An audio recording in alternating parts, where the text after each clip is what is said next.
Black is beautiful, free Huey, but being a tether is miserable. Deport Nicki, you damn right. Deport Nicki, deport all the tethers, the fleers, the hoppers, the skippers, and jumpers, cause it is Judgment Day. And foundational Black Americans, we paved the way.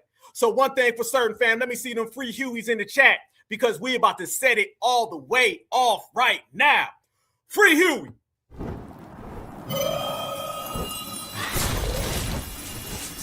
Black Alpha Network, home of Black excellence. Power to the people.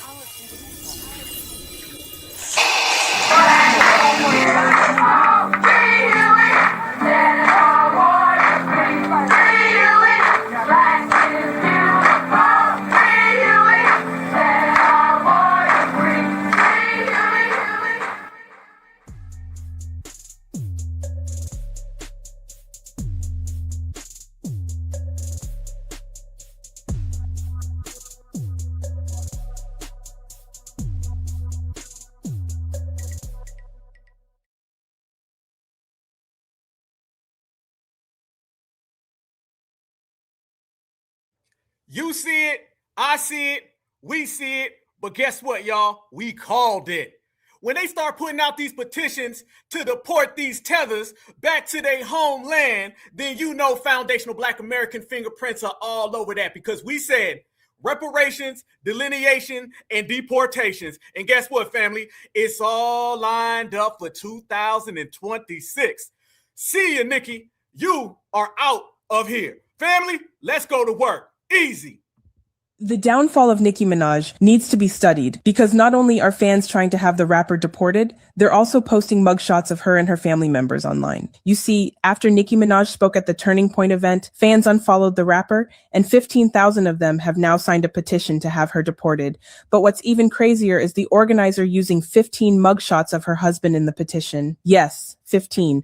It's no secret Nicki Minaj's husband has a very complicated history when it comes to criminal activity. In '95, he was convicted of after taking advantage of a 16-year-old girl, and then in 2006, he pleaded guilty to taking the life of a man named Lamont Robinson. But he's not the only person in Nicki's family with a mugshot, because her brother Jelani Mirage was sentenced to 25 years to life in January 2020 for assault and child endangerment of an 11-year-old girl. Nicki Minaj also has a mugshot of her own, making its way around the internet. In 2003, the rapper was arrested in New York City for criminal possession of a weapon with intent to use a pistol. The rapper called the experience humbling. So there's a petition going around to have Nicki Minaj deported back to Trinidad. I mean, what did she expect? She's pissed off about this. She's truly, truly unhinged about all of this. More than 10,000 people signed a petition to deport Nicki Minaj to Trinidad. Man, you guys smacked the shit. So there's a petition going around to have Nicki Minaj deported back to Trinidad. I mean, what did she expect? She's pissed off about this. She's truly, truly unhinged about all of this. More than 10,000 people signed a petition to deport Nicki Minaj to Trinidad. Man, you guys smacked the shit out of Nicki Minaj. She canceled her tour dates. She canceled her records. She says, I'm not performing anymore, and I hope you're happy. Nicki Minaj's downfall was literally captured in 4K HD, high res. Okay? She literally stated in an audience full of MAGA supporters, right-wing supporters, extreme right-winged supporters, that moment being in front of them meant more to her than anything else that she's ever accomplished in her life, in her career.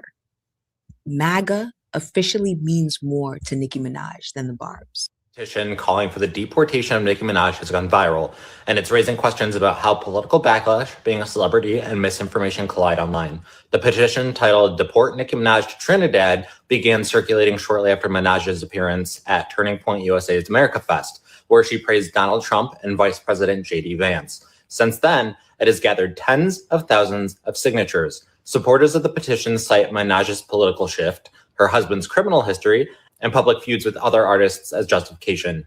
Nicki Minaj moved to the United States as a child, and she has publicly stated that she holds permanent resident status. They're trying to deport Nicki Minaj via change.org. And the petition has 62,000 signatures already. So this is actually an old one. The one that was created just a couple days ago is this one, but people are currently signing both. This one has 16,800 signatures, but the one with 62,000 already had 15,000 people sign today.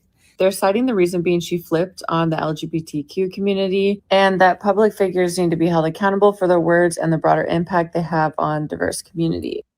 Boom! Damn! Let me tell you what it really is. It's cited because foundational Black Americans ain't rocking with no damn tethers, and foundational Black Americans done made the block hot for everybody. So damn hot.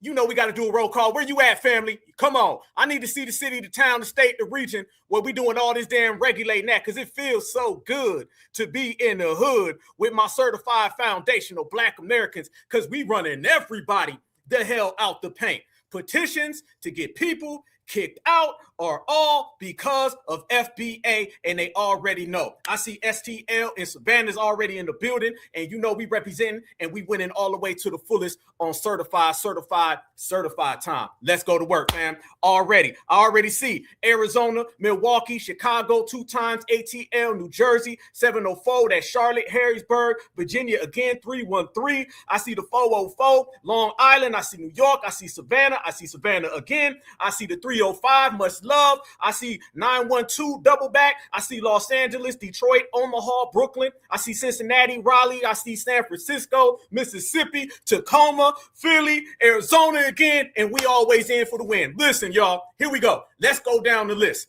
Now you see exactly what we've been talking about. But I've been seeing people say, well, she ain't going to get deported. Ain't nothing going to happen. Then you don't know the system of supremacy. What does the system of supremacy do to their tools when they're done with them? They break them. And what does Black Alpha say on top of that? I say, when you see a broken tool, leave it where you found it. Fam, everybody's doing the flip-flop right now, and they turning on her. Because FBA, we sitting back, and we done made the block hot for all the tethers. Where you from, homie? What your hairline hitting for? No. Mrs. Fufu ain't going for that. I see you in that car on TikTok when it's dark, and you got something covering up that damn forehead. You looking for ICE? Do I need to call ICE? Do you need to go back home, get deported to Trinidad? Do you need to go back to Haiti, Jamaica? It don't matter. I can send you wherever you want to go, fam. Foundational Black Americans in delineation, we like United Airlines. We will drop your ass off anywhere, back where you belong, back in your homeland. And everybody's talking this right now with Nicki Minaj because of us. But y'all know what happens when we move. Everybody else moves. So when you just seen Karen number 337, and she was just talking about how Nicki Minaj betrayed the Skittles bag community. Now the Skittles bag community, they want to deport you. And they're only doing that because FBA made the block hot for everybody who's not. And it's easy like that. And family, this is something that's got to be celebrated. And we're going to do it real big, fam. This is the Alpha Cast. This is the last Alpha Cast of 2025. And we're going to start off 2026 with a smoker, with a banger, because that's how we do. But on top of what we do and how we do it, y'all, one thing you got to know for certain and for sure is that FBA runs the yard. And I'm talking about every hood we step into. And we making everybody go back, and everybody's got to watch. And the main thing that they got to watch right now, y'all, is what we're talking about. How in the hell the downfall of Nicki Minaj and ride the petition titled "Deport Nicki Minaj"? Supporters of the petition. As long as you roll the coattails of foundational Black Americans, and then think that you're gonna flip flop and then start talking all this, we's this and we's that. No, use a damn tether, and tethers got to go. And I want y'all to notice, it ain't just about 1 or 2 or 3. It's about everybody getting told they better get the hell out of the USA. And that's a beautiful thing. Fam, look at these people turning on Nicki real quick. Look at this, fam, and enjoy the show and enjoy the ride, because they talking about 2026 going to be a big year for them. I say every year is a good day and a good year and a good century for FBA. Over 30,000 people have signed the petition to deport Nicki Minaj. I don't think that playing with ICE and deporting people is funny by any means. But this, not only on the petition, are there over 30,000 people that have signed to deport her back to Trinidad, but they have 13 photos, 13 mugshot photos of her husband. Nicki, I mean, play politics politics will be played. The down No, play tether, get your ass deported. That's what it's really about. Family, who were the first people really talking about deportation? Who was the real ones, fam? It wasn't who you think it is. It was all FBA. You got to remember, y'all, the Skittles bag and all them, they only doing what they're doing now because FBA done made it clear that we regulating. Everybody out there right now is trying to do their version of delineation. They want to say, well, Nicki, you ain't down, deport. Isn't it funny, fam? Because Democrats are out here saying they want to see Nicki Minaj deported. I thought they were against deportation. Whenever foundational Black Americans are talking about deporting somebody, they get mad. Notice now, fam, look who's all for deportation right now. And it ain't the same people as it was a few weeks ago. How you got Democrats, just to let you know, half of those people that you see with those petitions, fam, half of them individuals are Democrats. So I got to ask this $1 million, $1 trillion, $1 billion question. When the hell did the Democrats get so cool with deportation? When the hell did deportation become a good thing for the Democrats? Because every single time we bring up deportation, what's the first thing they say? You being xenophobic. That's wrong. So basically, am I telling you that foundational Black Americans got even Democrats wanting to deport people? You damn right. You damn right. And they only doing what they think is going to be hot. In reality, it's not, because FBA is the ones who put it all on the line on the front. So everybody else just has to watch it, look and observe and witness the realest. And who are the realest, fam? That be FBA, Certified Black Society. And I want y'all to see some of these things that are out there with this petition. Look at all this, fam. Look at this. Deport Nicki back to Trinidad. How about this one? They not playing. Look at this one. Ban Nicki Minaj social media for promoting harmful narratives. Deport Nicki Minaj and her family. God damn, it's funny. Because when I was saying 1 little, 2 little, 3 little Julio got to go, they told me I was being means to him. Damn, when I was telling everybody that Joe Love Jr. can get on the first thing smoking back to Zimbabwe, they said I was being means to him. But now it look like everybody else is on that time.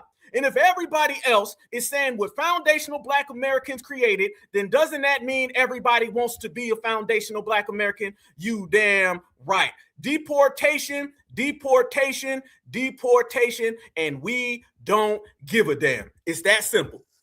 And if you look, 1, 2, 3, 4, 5, 6, all across the country, that's what's going on right now. You got to understand, fam, there's a lot of moving parts that's happening with this whole situation. And then you got to also go ahead and look what's going on right on up there in Minnesota. They talking about kicking them out. Y'all notice everybody's using our delineation words, y'all? Y'all notice that, fam? Nobody was talking like that. Look at this right here.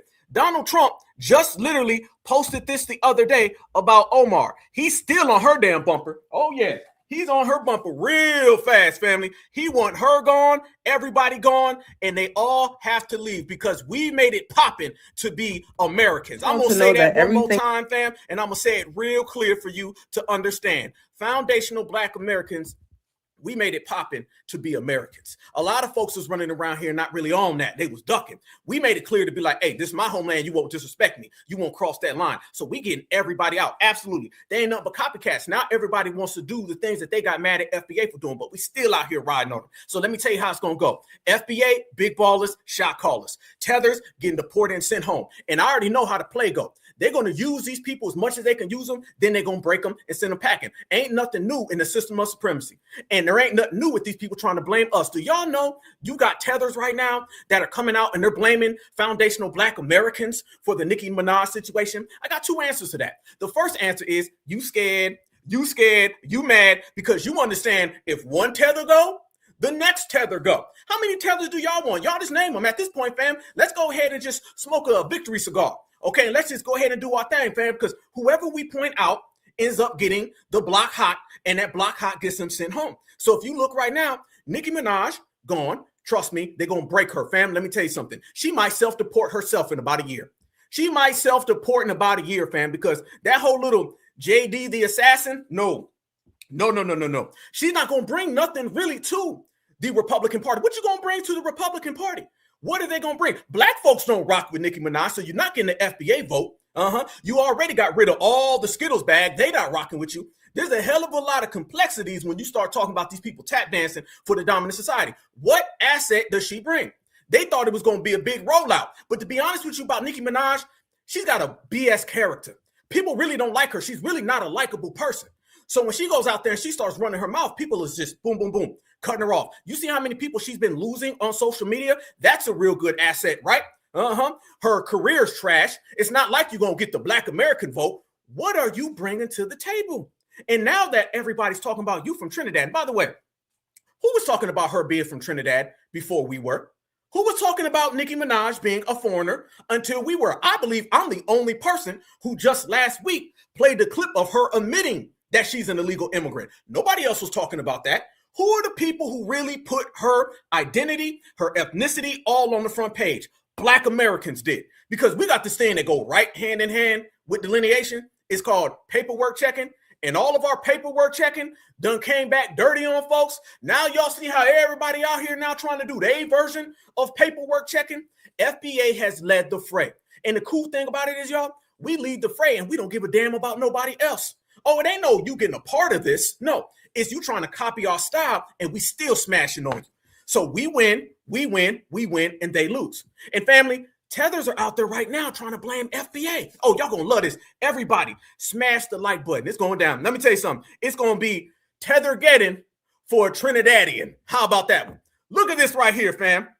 Now they trying to say Nicki Minaj, her problems are because of foundational Black Americans. Every time you turn around, there's a damn tether running their mouth. But tethers, your ass got just about a day left. Because this time tomorrow, you're going to see that sky open up. And fireballs is going to get rained down on you. Because Tethergeddon is here. And FBA don't give a fuck. Let's go. Y'all to know that everything Nicki Minaj is doing and everything she feels and everything y'all feel about her, y'all are completely right. Everything she's doing is a complete disservice and is some fake ass. But what I don't want y'all FBA are going to try to use this as some type of a bandwagon to prove a point, because Nicki doesn't with Trinidad. Nicki, y'all be really... Nope. Fam, you see her trying to backtrack? Nicki's not a tether. She don't rock with Trinidad. She's not. All them damn songs when she was talking about a bad Trini girl, B-I-T-C-H. Y'all know what I'm talking about. Don't be a non-tether now. See, fam? See how quick? I'm not a tether. I don't want to be a tether no more. Can I not be a tether? Nope. Once a tether, always a tether. Your ass is a tether. That's it. I don't want to hear nothing else, fam. No backtracking. Like, for y'all to try to be like, oh, well, Nicki's from Trinidad and she's anti-Black. She's a and she's anti-Black as a Black person. But Nicki grew up in New York. And? Nicki's Black. Shit. Fam, chat, right now, I'm asking y'all, and I need a simple answer. It is a simple answer to this question. Is Nicki Black, B-L-A-C-K, or is Nicki a MOP, M-O-P, melanated other person? Don't hit me with the Nicki's from New York. Nicki's from the 5 boroughs. You ain't heard? Oh, we don't put an end to all that. Oh, no. You can't just point to a place and be like, oh, I'm from here. And as if tethers don't live there. As if I don't give a damn where you say. Tethers flock togethers. And all the certified FBA in New York done ran out all them tethers in the first place. It's over with. Don't hit me with that. Let's go. She's anti-Black. She's a and she's anti-Black as a Black person. But Nicki grew up in New York. Nicki's Black. Well, my chat right now says MOP, and I seen about 72 MOPs right there. MOP, MOP, MOP, MOP, MOP. Somebody put a dot in it. They said M.O.P.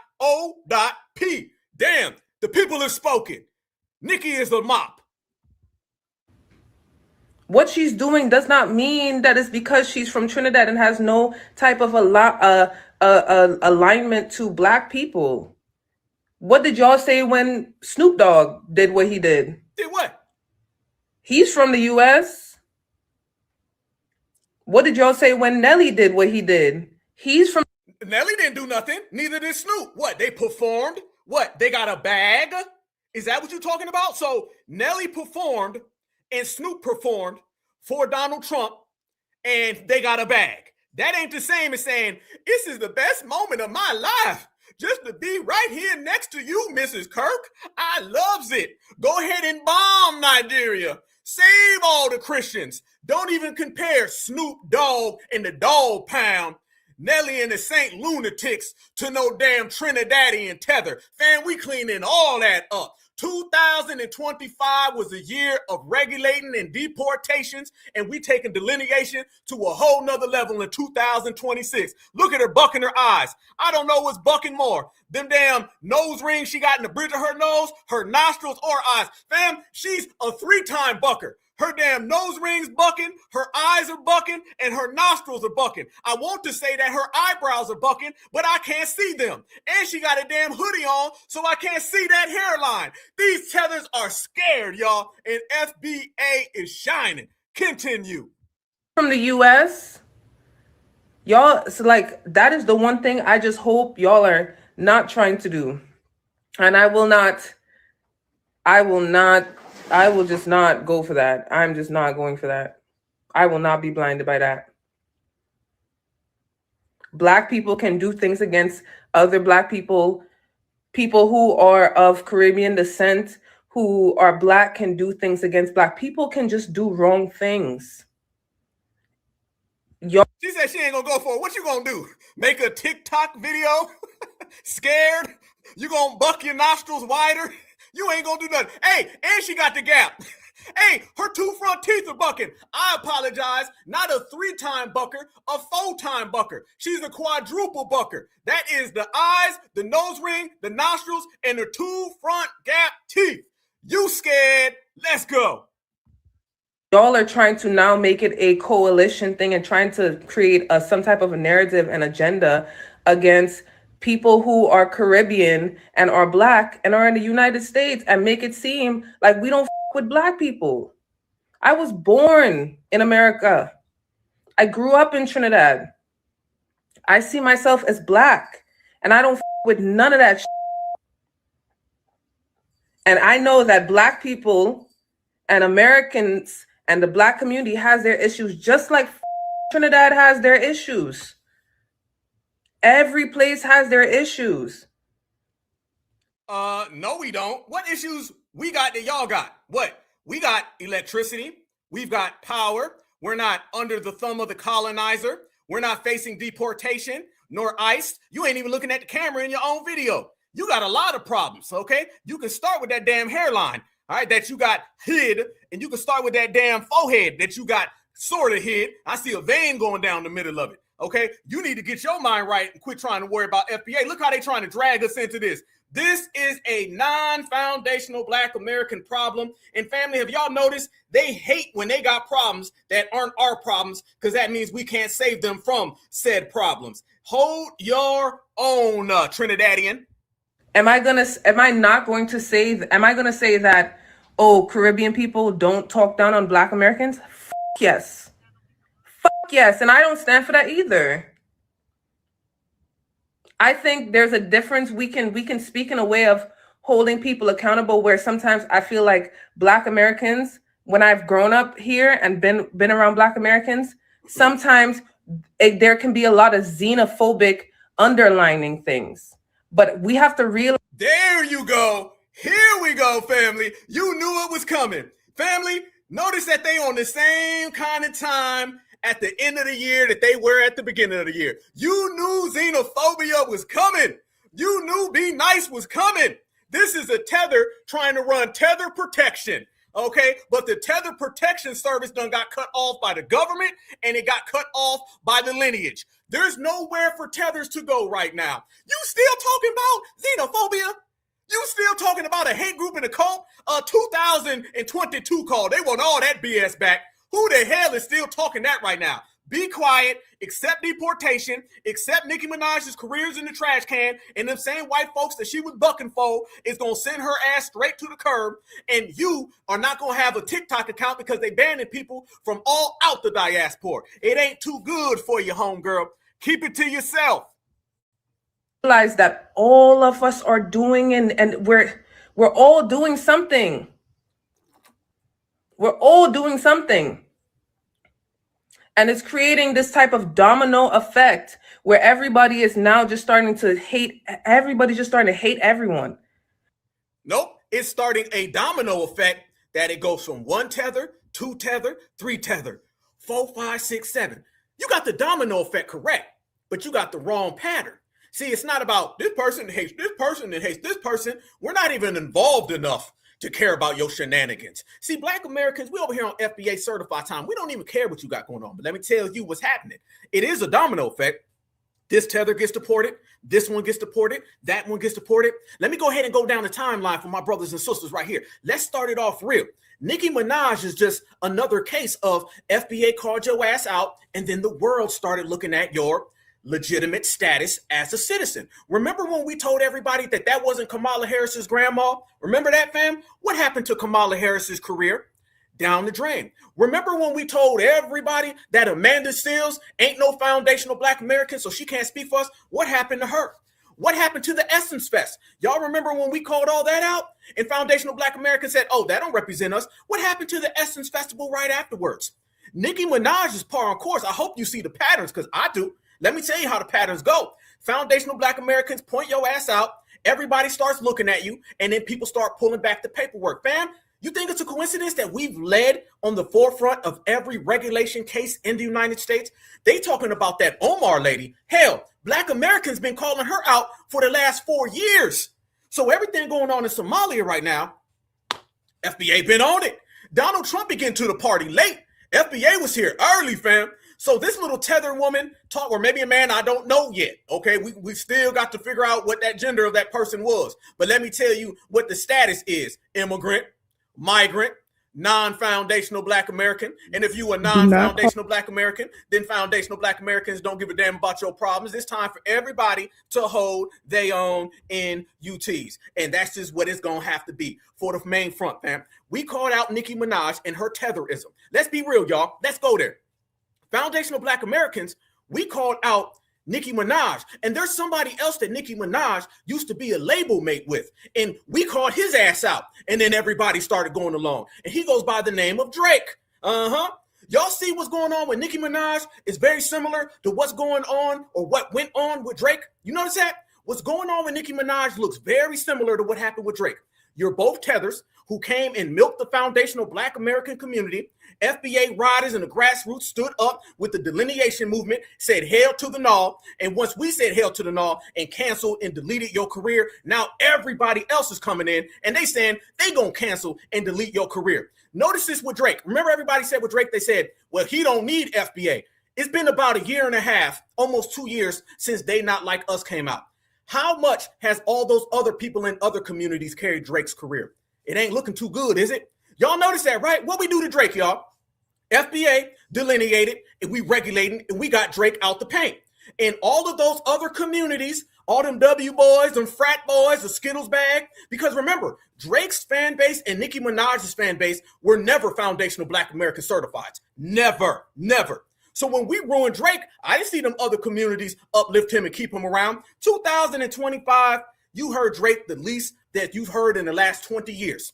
And the same exact thing has been trending with Nicki Minaj. And right now it's double time. You know, we going to connect the dots. We ruined his career. We ruined her career. And they were both on the same label. And they were both tethers. Tethers are petrified. That's why that person I just showed you was looking all over the place, because they don't know what's next. Fam, we have created an atmosphere and an environment of uncertainty with tethers. They don't know where their next meal's coming from. They don't know where their next come up is going to come at. They don't know the next thievery they can do. FBA shut it all down. You got to remember, when you have a system that allows these people to steal from us, and then we cut that off, what they going to do, how they going to eat, where they going to go. And ICE is on them right now. That woman is petrified the same way Nicki's petrified, the same way all the tethers are petrified. And they petrified because of this right here. Foundational Black Americans standing on business, and we ain't helping. Watch. Do not call on the Black community when many of you guys were making fun of the Black community. Y'all ran it up by the millions to make fun of the Black community. You need to make sure that when y'all call on help, I understand people are getting hurt. Y'all don't like what's happening, but you guys made fun of our ancestors. Now you're having to endure like our ancestors. Yes? Yes. I want you to make sure that you call on Nicki Minaj. You got to call on Forever Shy. Those are your supporters. Those are the people that you call and talk shit about Black Americans and undermine. You need to call on them people from the Essence Fest. You need to call them as your folks. All right. Just leave us alone. Y'all got this. Remember, y'all got Queen Mufasa, the land that you're tied to that's going to help you win. Y'all got it. Please. Do not call on the Black community when many of you guys were making fun of the Black community. Y'all ran it up by the millions to make fun of the Black community. You need to make sure that when y'all call on help, I understand people are getting hurt. Y'all don't like what's happening, but you guys made fun of our ancestors. Now you're having to endure like our ancestors. Yes? Yes. I want you to make sure that you call on Nicki Minaj. You got to call on Forever Shy. Those are your supporters. Those are the people that you call and talk shit about Black Americans and undermine. You need to call on them people from the Essence Fest. You need to call them as your folks. All right. Just leave us alone. Y'all got this. Remember, y'all got Queen Mufasa, the land that you're tied to that's going to help you win. Y'all got it. Please. There they go. There they go. There they go. Ain't it true? I mean, how more right can we be at this point? Somebody told me, they said, Black Alpha, you brag all the time about foundational Black Americans. You always popping off about FBA and how great FBA is. And I said, you damn right I am. And I'm going to continue to talk about the greatest lineage, heritage, and culture of all time. Why, family? Because I can, because I'm an FBA and I say so. Why? It's because foundational Black Americans run everything. Why? It's because what one person won't do, we going to have to do. So I want everybody to notice the way we've been moving and the way we've been getting down. Look at this right here, family, as we speak. They know what's happening. They know the jig is up. They know they ain't got nothing else to do. And if you're watching right now, family, this is getting more and more evidently clear that they ain't got nowhere to go from here. This is real right now. I want all my brothers and sisters to enjoy this ride because it's been one hell of a ride. And how do you know you in for one hell of a ride? Is when you start getting these damn tethers arguing, fussing, fighting, and feuding with one another. And that's what we've been doing. Watch this. We have set it off to the point where now you got tethers turning on each other. Didn't I tell everybody about tether on tether crime? Didn't I tell you tether on tether crime was in and it was about to be the new wave, y'all? You got one Caribbean person, Nicki Minaj, and then you got another Caribbean person. This Caribbean person is another rapper who came here and was mooching off of foundational Black Americans for a hell of a long time until we shut his ass down. But now he's feuding and fighting with her. Family, did you see what Two-Tooth Luke had to say about Nicki Minaj? Are they all pointing their fingers now? You got to remember, y'all, tether on tether crime is the final straw for tethers. Tethers will get along to a degree as long as they're eating off that FBA pipeline. Now that FBA pipeline got shut down, the only thing they're going to start doing now is resorting back to what? Tribalism. Fam, we got Luke out here, and Luke is going in on Nicki Minaj because we ruined his ass a year ago. Notice what happens when FBA steps up. Everybody else, they flee. Watch this, family. Two-Tooth Luke is talking about her. F are you doing? Have you lost your mind? Let's go and enjoy the show. Wow. Here we go, family. Nicki Minaj. Wow. Nicki Minaj. Nicki. He hurt. Some of these women, they lonely for attention. They're lonely for attention. I'm trying to, Nicki Minaj, what the are you doing? What the are you doing? Can somebody talk to her in your camp? Are you still affiliated with somebody?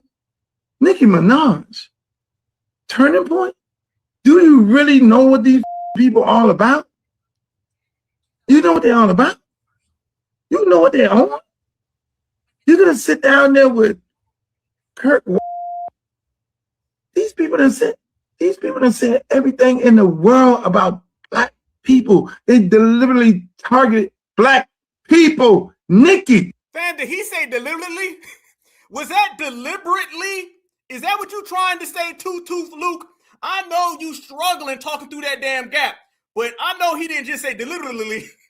I thought I heard deliberately. Not deliberately. I heard deliberately. Fam, we got these tethers mush mouthing all over the damn place. Again. World about black people. They deliberately target black people. Black people. They deliberately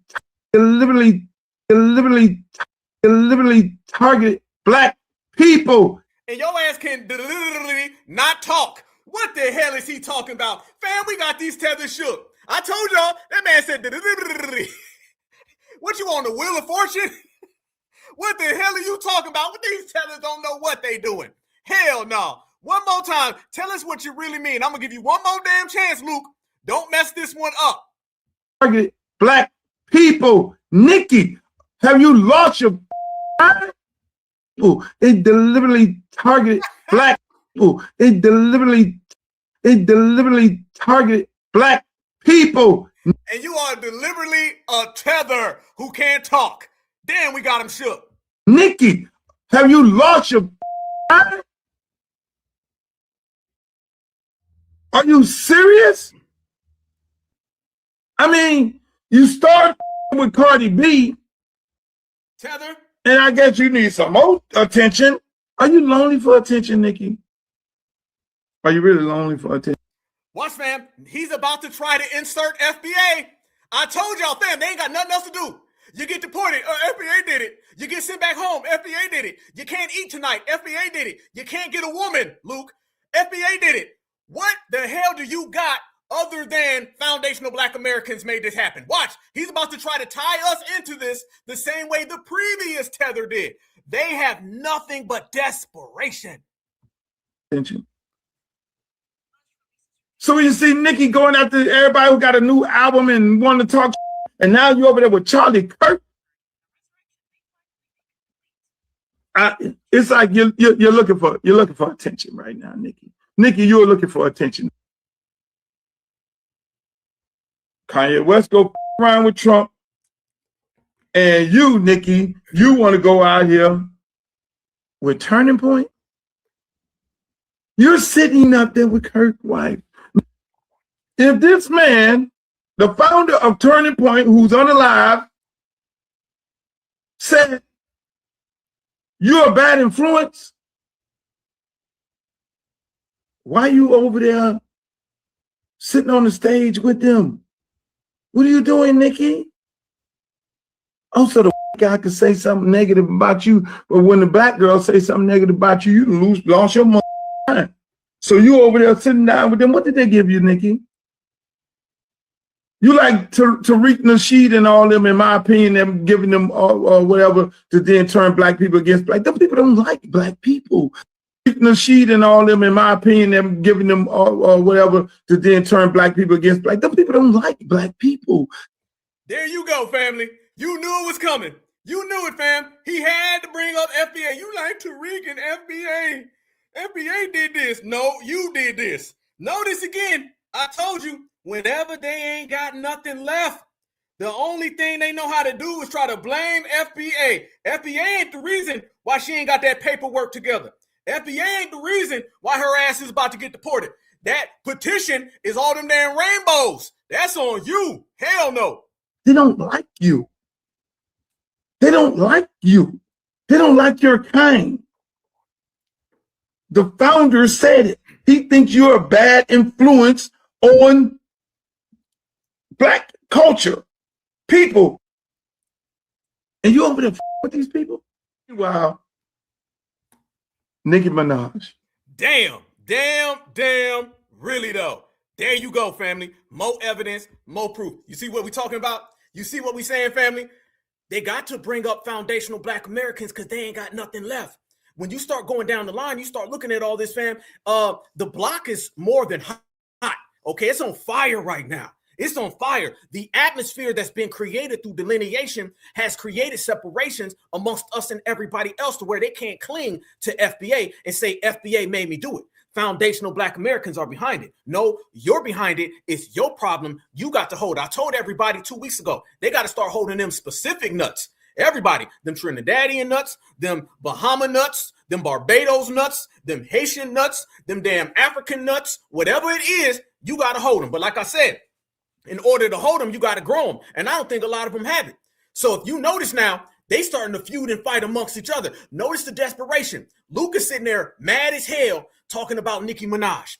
And those are two Caribbeans. Those are two Caribbeans. Shouldn't they be getting along? They told us that these people all get along. They all one big family and friends and everybody love each other. If everybody loves each other and you so down for the crown, how come y'all feuding and fighting? You know why? Because nobody knows where to go. I was just saying this just the other day. Y'all remember, y'all? I said, tethers right now are all trying to scatter and get to a certain position of safety. They're looking for safety right now. They don't really know where to go. That's the thing about the tethers in this era, fam. They don't know what's next. They don't know where to go. They feuding and they fighting because time is up.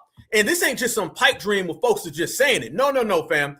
Time is up for these damn tethers. They got to run. They got to hide because the days of them just mooching off of FBA is over with. You're seeing more and more videos come out, more and more headlines that are putting these people's true ethnicity on the page. And you're not seeing people just say blackity, blackity, black no more. So now you're seeing these people cannot function without being attached to us. This attachment destroys these people, destroys them, y'all. And this is where they're at right now. They so destroyed based on it. But let me take it even a step further, y'all. Now, when you got these petitions popping up left and right, and you got all these people out here talking that talk, you start to really see what it's truly about. And what it's truly about is Tetherism 101. I'm going to take y'all back, and let me show y'all something. I'm going to take you guys back to when Nicki Minaj first came out. And I'm going to tell y'all how they were out here trying to prop her up like she was something special, and how Black Americans were supporting her. And they were already crowning her the queen of rap way back in 2009, 2010. This is what we cut off, brothers and sisters, all right? Delineation is a full-time job. And let me tell you what we done. How many of y'all remember this video right here? A lot of y'all may remember it. Some of you guys may not. But let me show y'all this right here. And I'm going to take y'all back to 2000, and I think this is 2010. Watching this by the Associated Press, they were already crowning her the queen of hip-hop. Same way they tried to crown Drake the king of hip hop. Fam, this was all a tether play. And we shut it down. You want politicians? Kamala, Obama, shut them down. You want entertainers? Drake, Nicki Minaj, shut them down. All four of them are non-FBAs who try to milk FBA culture. Look at this video right here and tell me that this wasn't a play from the beginning. Watch. Death of hip hop. While the death of hip hop has been a matter of debate in recent years, the demise of the star female MC has been easily accepted. In the past few years, women rappers were mere blips on the scene, and the occasional hit only underscored how weak the field had become. Until now. Okay, I get it. Let me think. I guess it's my turn. Nicki Minaj, the in-your-face, highly animated sex kitten, is the protege of rap prince Lil Wayne. She's not only emerged as hip-hop's leading female, but she's dominated the Billboard charts, having had 10 songs appear on the R&B charts and 8 on the Hot 100. She's won a pair of BET awards this year and is up for the Best New Artist MTV VMA next week. It has her pretty much own style and it does her own thing. I feel like people are Was that Ludacris? Is that the same Ludacris, fam, that was going to Africa talking about who makes the best jollof rice and all black folks need to go back? Listen to this, fam. Look, this is tetherism. This is tetherism. They said the dying, look how they did. They showed Lauryn Hill and said hip hop is dead. And now we got us a new queen and her name is Nicki. They were crowning her the queen of hip hop way back then. This was all manufactured. While the death of hip hop has been a matter of debate in recent years, the demise of the star female MC has been easily accepted.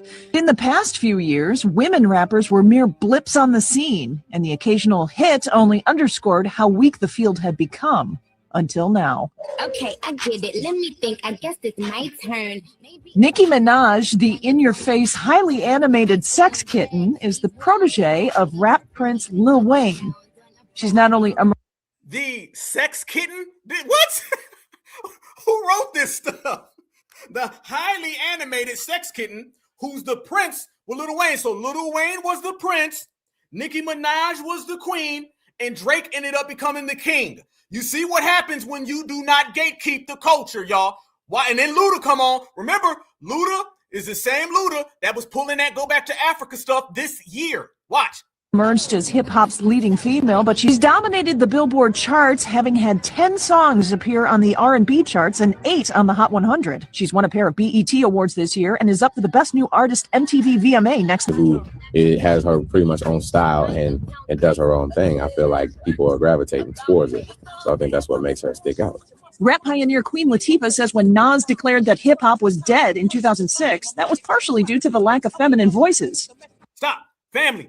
Watch how they twist Queen Latifah's words. Watch how they twist what Queen Latifah says, fam. Queen Latifah simply says that hip-hop didn't have enough women. This W anchor lady makes it sound like Queen Latifah was saying we need Nicki Minaj. Watch it right here, family. This is how they insert these tethers into our spaces. Part of the reason hip hop was dead is because there weren't any female MCs out, really like in the forefront of hip hop, playing on the radio in the daytime every day. Third, the resurrection may finally be complete. Margie Zaraletta, The Associated Press. She said nothing at all about Nicki Minaj. She just said women in general, there weren't enough female MCs, and then the W woman just skips over to the next segment. You already know they was playing. There weren't any female MCs out, really like in the forefront of hip hop, playing on the radio in the daytime every day. I seen that interview, and I'm telling y'all, Queen Latifah was not talking about Nicki Minaj in that interview, family. She was not talking about her at all. She was talking about women in general in hip hop. She did not one time mention Nicki Minaj, but the lady took this interview, inserted it into her article or her segment about Nicki Minaj, and boom. So let's get this right. Way back then, they said she was the queen of rap. They already said she was the queen of rap back then. Okay? They called her a sex kitten. What the hell does that mean? And really what she was the whole time was a tether, family. That's exactly what it was. That was tether energy. They were out there trying to use that play and insert these people into our community.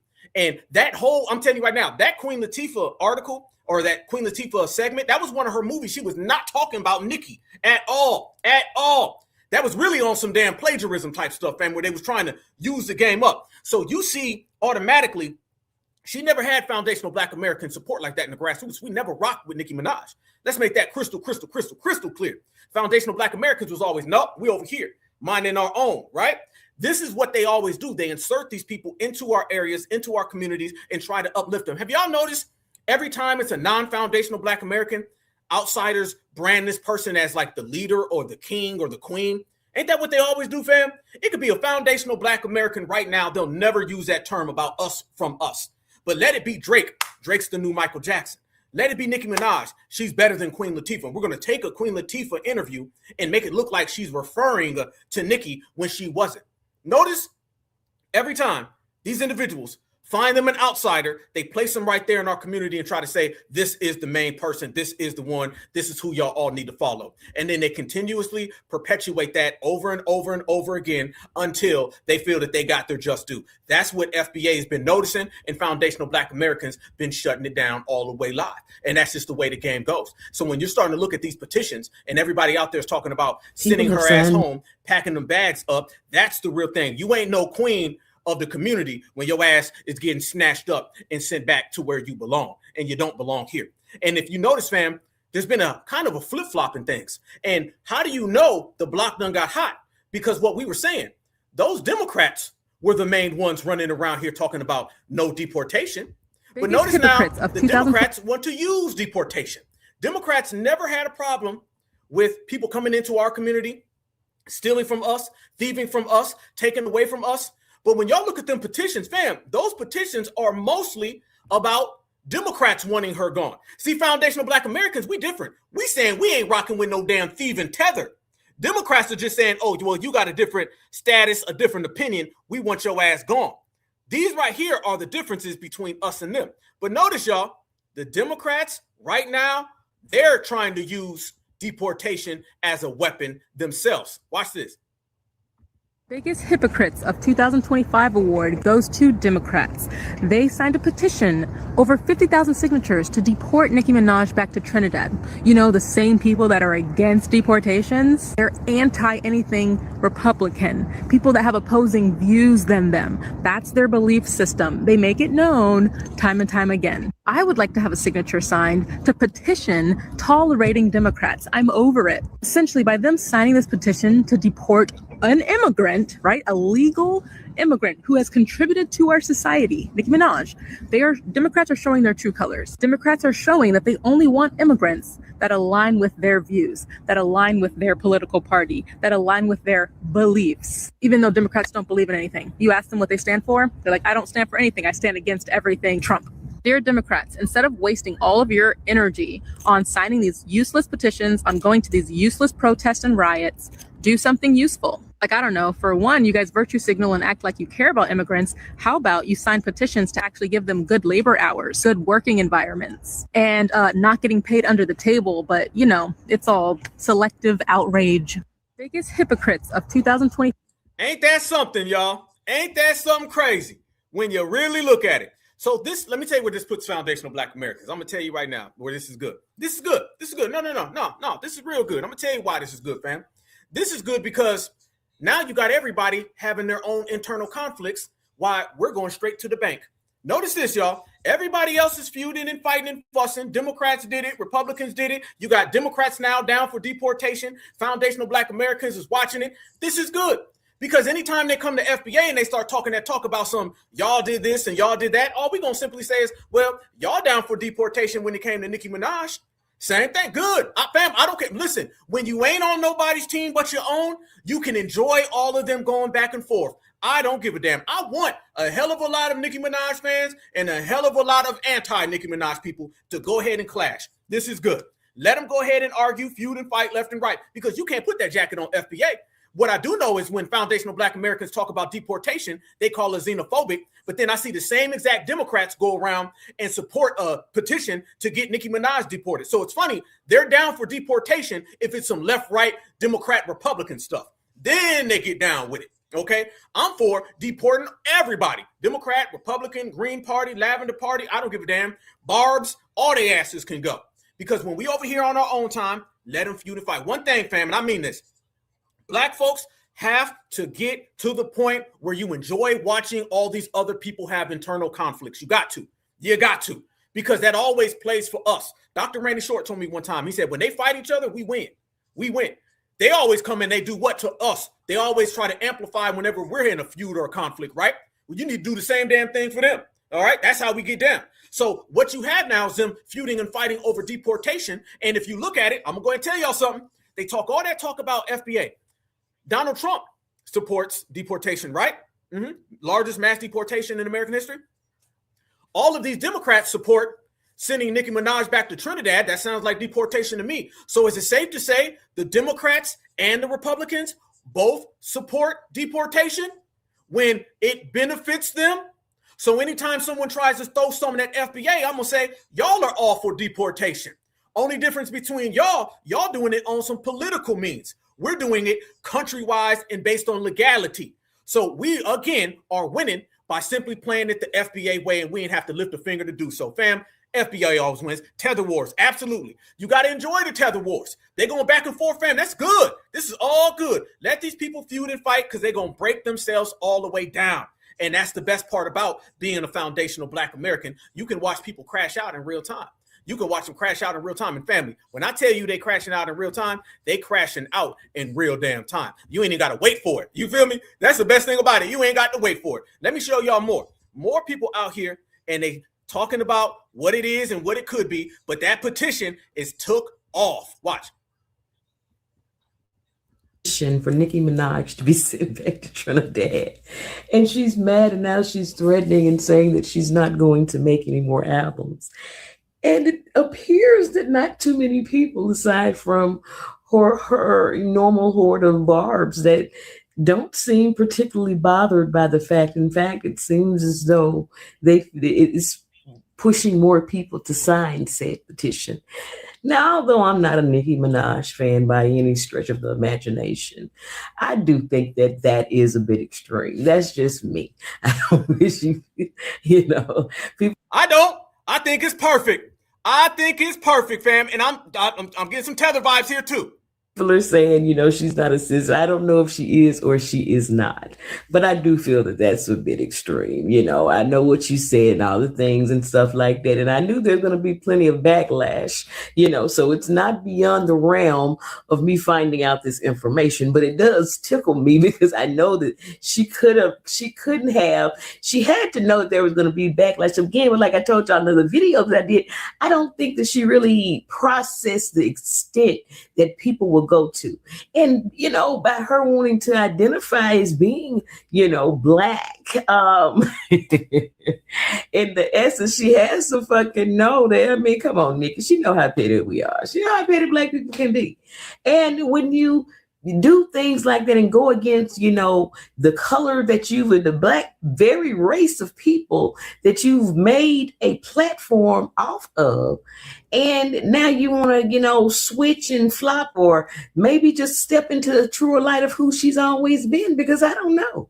But my thing is, I know she's suffering now, and I don't think that she's probably hating what she did, but I think she's probably still waffling along the lines of, you know, hey, maybe I shouldn't have did this shit. I knew it was going to be bad, but I didn't know it was going to be this bad.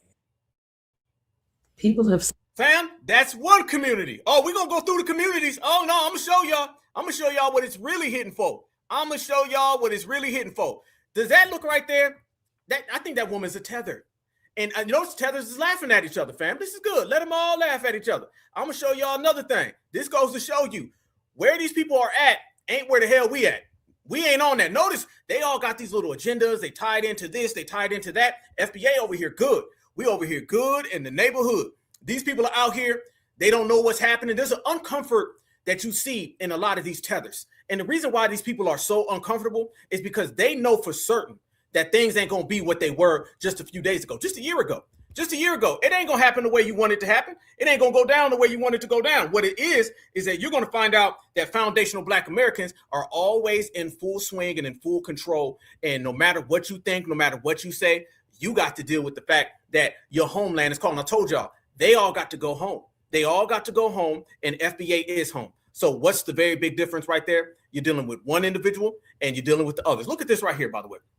A lot of people were coming out and they were speaking on how Nicki Minaj's family, Nicki Minaj, fam, she's very, very Kamala Harris-ish, okay? A lot of people hear her talk about being from Trinidad and she would kind of try to ride that wave, fam. Nicki Minaj basically is exactly what Kamala Harris is, with basically an Indian dad, all right? Let's be real. That's her folks right there. Oh, we going to go there. Oh, we going to go all the way there, fam. That's her father right there, fam. Nicki Minaj for the whole damn time, y'all. She's been on some damn tether talk, some tether time, but she ain't nothing more than Kamala Harris. This is Kamala right here. Fam, that look like damn Kamala's dad. This look like Kamala's dad. We getting rid of all these tethers, fam. And don't give a damn who you are. I don't give a damn who you are, where you come from, what you're talking about. Yeah, he looks zesty as hell. You ain't lying. You ain't lying. You ain't lying. Daddy looks zesty, real iffy, strange. This is nothing but Kamala. Yeah, absolutely. A damn Indian coolie. Absolutely. Yeah, she's half Indian. Oh, we here? We rocking. I told you. We gonna put it all on the line today. We gonna put it all on the line. We gonna see what these people are really about, what they really hitting for. And the paperwork is coming, and that paperwork is telling us that these individuals are all from the same background. All from the same background. Yep. Yeah, we say a curry beef patty. That's her uncle. Hey, that's her uncle's fit. Still the same. Last time I checked, the uncle is with the brother or with the mother. It's the same thing, but those are her people. Those are her people. So she got a lot of Indian in her, fam.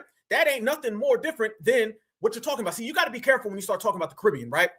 When you start talking about, somebody says uncle, I don't know. Okay, her dad died. Okay, so that's her uncle or her father. Okay, one of the two. Okay, but very, very Indian-esque. All right. So if you got that in you, then we know what that is. And that's the same with Kamala. And remember, with Kamala, we couldn't even find out who her damn grandma was. I mean, we knew, but is this a grandma? No, that's the grandma, and that's a grandpa. There's always this, we don't know who the hell these people are when you start dealing with these Caribbeans. And you got to remember, when you deal with the Caribbean people, they always have more than just the Caribbean folks. Then you got all the Asians who go over there. You got the Indians who go over there. You got all these people who are over there. And next thing you know, they just a bunch of mixed up people who all have a colonized mentality. They all got a colonized mentality that come from all these different areas and all these different spots and all these different places. But one thing you know, the more and more and more you see, the further they get away from being black in general, okay?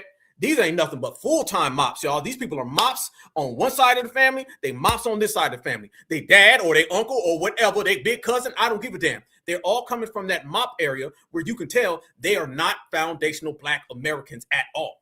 And the thing that's been really hitting in a serious way, you got to talk about how you exercise power, fam. When you look at Kamala Harris, right? We brought down her whole campaign because we understood she's from that background of that Caribbean. See, a lot of people just think when you deal with Caribbeans, you're dealing with a bunch of damn Jamaicans. No. Man, you got Asians over there. You got Indians over there. You got these off-breeds over there. There's a hell of a lot going on over there that's far more complex than just one or two people who are damn rosters. No, these people all come from a background of anti-Black American hatred, fam. All of them do. Every last one of them have anti-foundational Black American sentiments because they're literally littered with that. And when you start talking about what FBA has done and what we created, let me tell you why I sit here and I tell everybody why we're winning so much. FBA can cancel you without us giving a damn about you. Let me explain. When we say F Nicki Minaj, she's on her own, everybody else starts to copy us. And then they say, yeah, just like the blacks said, F Nicki Minaj. Because remember, nobody moves until we move. So when FBA says F Nicki Minaj, we ain't rocking with you. Now the people that you eat off of, FBA, we're not here to feed you. Now the people that you cling on to, we're not here to assist you. Just through delineation, you shut down 5 to 10 different things that these people used to feed off of us with. So we shut all that down, and now these other communities start popping up, and they say, yeah, we ain't rocking with you neither. I told y'all that the Skittles bag community, they're upset with her right now. Skittles bags are very mad. They're mad Skittles bags. Fam, the Skittles bags are mads at the bar. So let's get this right. You've got tether on tether, Democrat, Republican. Democrats now support deportation. Republicans now don't want to deport her. You got all this feuding and fighting, and the damn Skittles bags pop up. And the Skittles bag now, they say that they are upset with her.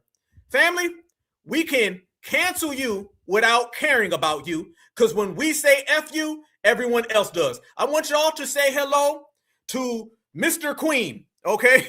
Mr. Queen, okay? Skittles bag Scott, he said he's done with Nicki Minaj as well. So she done lost the Skittles. Nicki Minaj, you have officially crossed the line. I am a longtime Barb, so before any of the Barbs try to come at me and say that I'm a hater of Nicki, I don't like Nicki, I'm literally wearing the merch I got from going from her tour twice. Also a signed CD up there. Now, the only reason why I'm addressing this is because I had a few comments, and also I'm very much so a proud Barb. For the past year, it has been so hard to continue my support to Nicki Minaj because of— Fam, the man with green eyeliner is done with Nicki Minaj. I told you, fam. These are the people who are out there signing that petition. She done pissed off everybody out there, including the Skittles bag. The Skittles bag community's mad. I'm telling you, it is a wrap for her when this starts to happen. Of the way she's supporting the current administration right now. I have saw past, her husband, and I have never condoned that, and I never really liked him. I never supported that at all, and I was just like, you know what? It is what it is. I love Nicki Minaj, so that's something I'm willing to look past. Oh, you ain't looking past it no more. You ain't looking. Hey, wait a minute. Wait, hold on, family. Does he look like Joy Reid? Does that look like Joy Reid right there? This look like Joy Reid. This look like Joy Reid, family. This Jerome Reid. Jerome Reid right here says that he is no longer looking past all of the problems in Nicki Minaj's household. You done pissed off Jerome Reid. You know you done got a whole new thing coming. This looks like Joy Reid. Is this her brother? This is Jerome Reid, Joy Reid's brother. All tethers, all Skittles bagged up, all non-FBAs, and I'm tripping right now. I see you on the chat. This looks like this Jerome Reid. God damn. So you done pissed off Jerome Reid and all the Skittles bag. Fam, I love being FBA. I love being certified. I love roasting all these damn ops. And I love continuing to put on that work. Tell us more why you're mad, Jerome. I'm not saying it's a good thing to look past at all. However, I was a hardcore Barb. I still am a hardcore Barb. I love Nicki down. Her music has helped me so much throughout my teenage coming out era and just like everything. She's helped me so much through her music, and she has empowered me and makes me feel empowered. So to see her support this administration that goes against everything that I am is so disheartening. More so making this video because, again, I'm very much so a Barb, and on my online presence, I'm not afraid to tell people that I am and show. You ain't no damn Barb, you a Billy. You a Bob. You ain't no damn Barb, you a Bob, homie. Jerome Reid, if you don't knock it off, just keep it honest. All right, you a damn Bob, and you're mad because Nicki ain't supporting your people no more. Now all y'all seeing what it is. Fam, everybody getting their wake-up call. Show it like in my background, or if I'm wearing a Nicki shirt as I'm getting ready. That's why I feel like I need to address it, because I do get comments of people asking me, why do I have Nicki up, or why do I have this, or why do I do that when it comes to Nicki Minaj. And why do you have Nicki up, fam? You got a hell of a lot of whys. You got a hell of a lot of whys, what's, the hells. You got least problems than just damn Nicki. I'm just gonna keep it $1.52. I'm just saying, gosh damn. But you see, fam, that right there is what it is. Notice, y'all, that the domino effect started to take place, and everybody out there saying, you, and you, all of y'all are tethers, all of y'all are foreigners, all of y'all paperwork dirty, and all of y'all got to go home. You see how quick they start to turn on each other? We, as I say, we are on an FBA delineation wave, and our delineation wave is making everybody out there get real uncomfortable, number one. But number two, now everybody's out there backstabbing and turning on each other, going back and forth, feuding, fighting, and fussing. And that's all based on the fact that you can't steal from foundational Black Americans anymore. So therefore, you are all on your own. And these people are out there just saying, well, it is what it is now. Let me turn on him. Let me switch it. Let me flip it. Let me turn it around. Nope. Y'all all got to deal with what you created. And they're starting to have these inner turmoils. And that's the best thing about it, y'all. We say, Joe, you said Joy and Jerome. They're all having these inner turmoils now. And the inner turmoils are making these communities and all these different ops and all these people, they're being very, very well broken. Everybody's being broken. Everybody right now is being broken to one degree or another. These people are all shattered. They're all shattered because they can't stand. Remember, y'all, when you are a foundational Black American, meaning the foundation, and you remove your foundation from anybody's assistance, now these people have to do for self, and you're watching and witnessing a whole plethora of individuals who don't know how to do for themselves. They got no means on how to do for themselves. They just on their own. And that is why we've been sitting out here winning, because the world is fighting. Everybody's fighting. And one of the things, fam, that they've been trying to do lately, they've been trying to bring in this tether energy, right? This real tether vibe of trying to create all these divisions amongst us, because in reality, there's divisions amongst them. That's what it is, fam. There's a lot of divisions amongst them, so they're trying to place those divisions on us. Look at this right here as well. Nicki Minaj's was basically the Billboard Top 100. Her Billboard Top 100 streak has officially came to an end. Okay, she remains the only female rapper in history to ever achieve 10 plus year consecutive hot 100 chart streak. And that streak is over. That streak is over, family. It's done and it's a wrap. You do not have that, fam. So look all across every element. This woman has nothing to stand on. Her career shambles up. Her legislation that she's trying to push ain't working. Everybody now is watching this woman crash out in real damn time. She really thought, I'm going to be honest with you, fam. She thought that she was going to eat. She thought everything was going to be sweet. She was going to be good. Everything was going to turn to be in her favor. And she came to find out the real way. These people ain't rocking with you. They're not rocking with you at all. None of them are.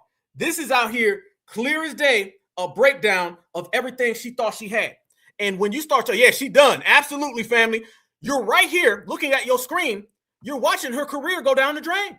There you go. There's the evidence right there. That's her career going down the drain. And notice now how everybody's bringing up her husband.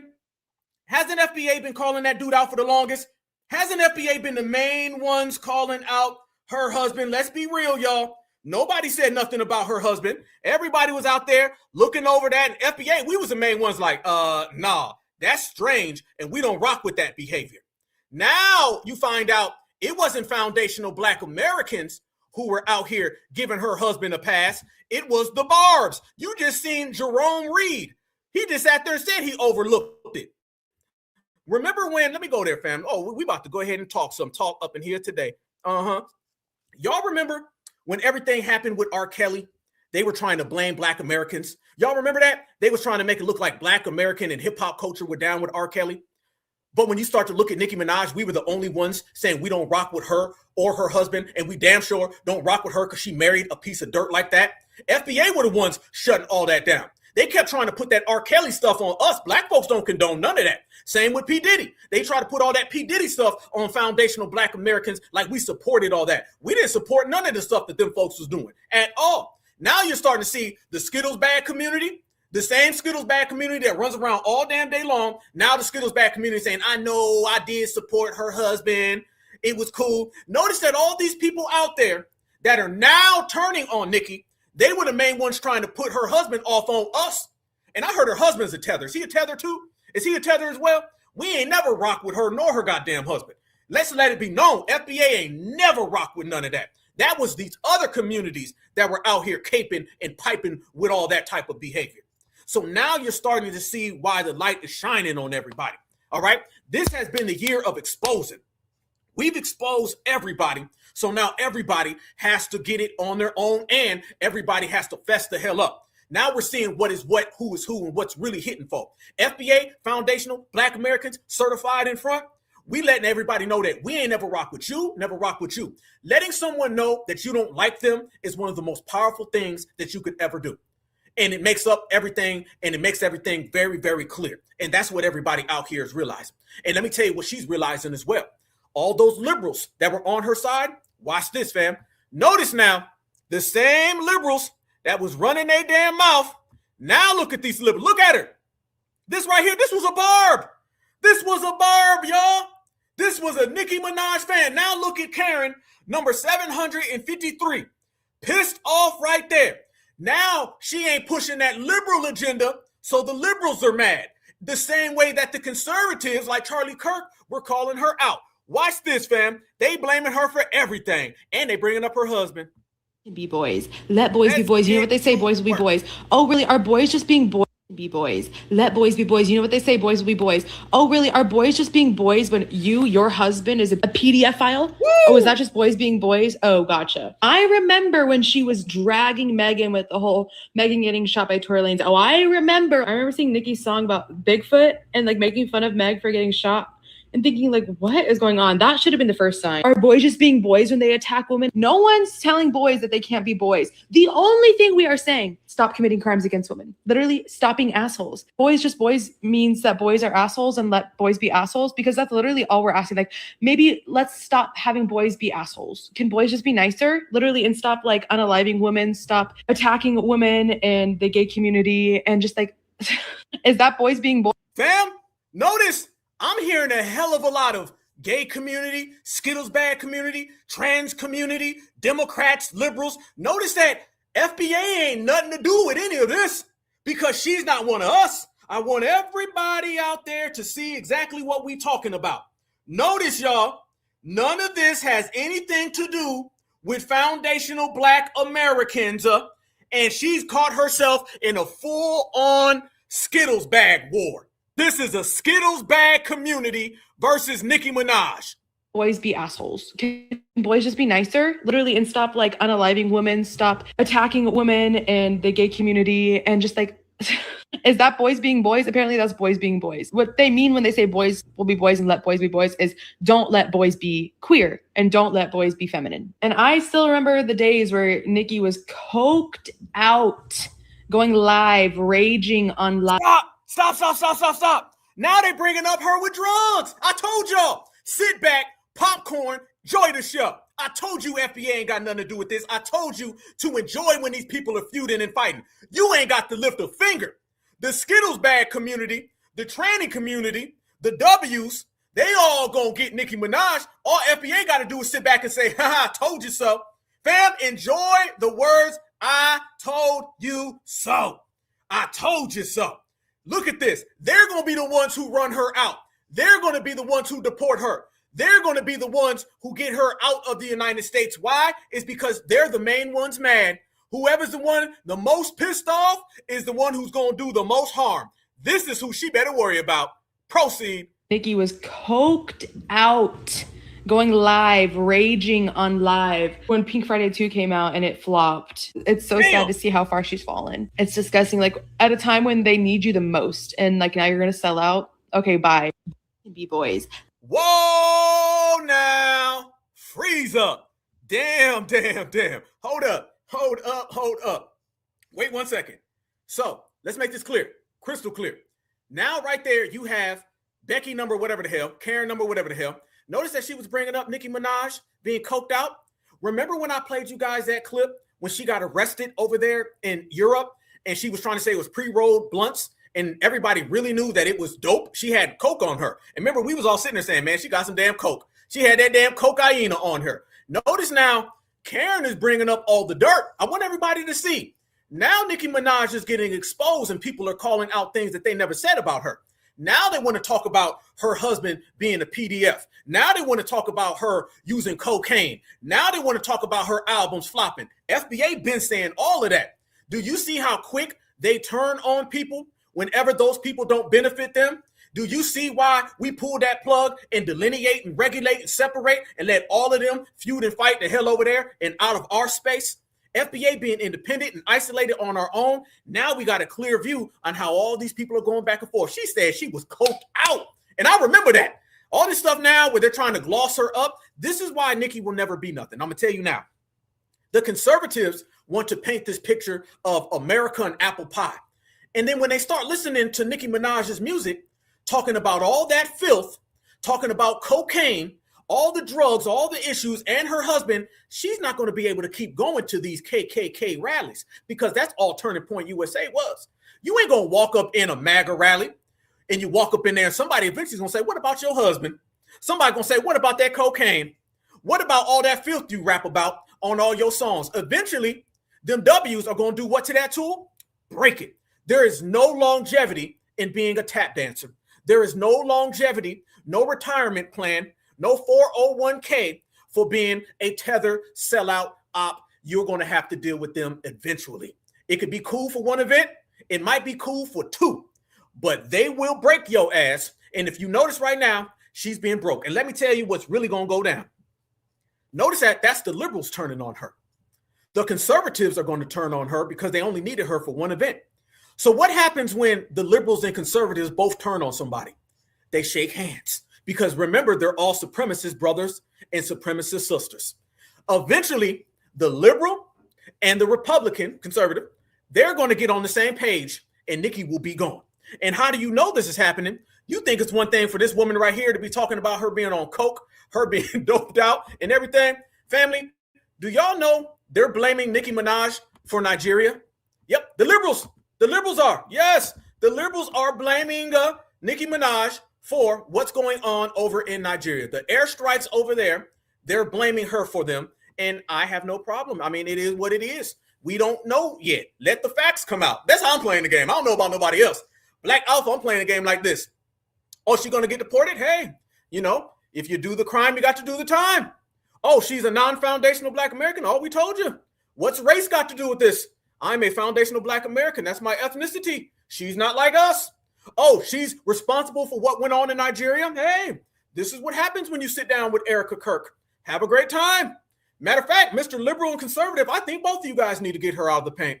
Absolutely. You guys need to be good supremacist brothers, good supremacist sisters, good supremacist relatives, and get all the tethers out of the United States of America. That's what I believe you should do. And look at this right here, family. Now they out here blaming her for the damn airstrikes in Nigeria. She woke up and the whole damn world is roasting her. Minaj helped contribute to the strikes in Nigeria this week. I'm not kidding. Nicki Minaj spoke on behalf of the American empire to the UN, repeating a false claim about Christian genocide in Nigeria.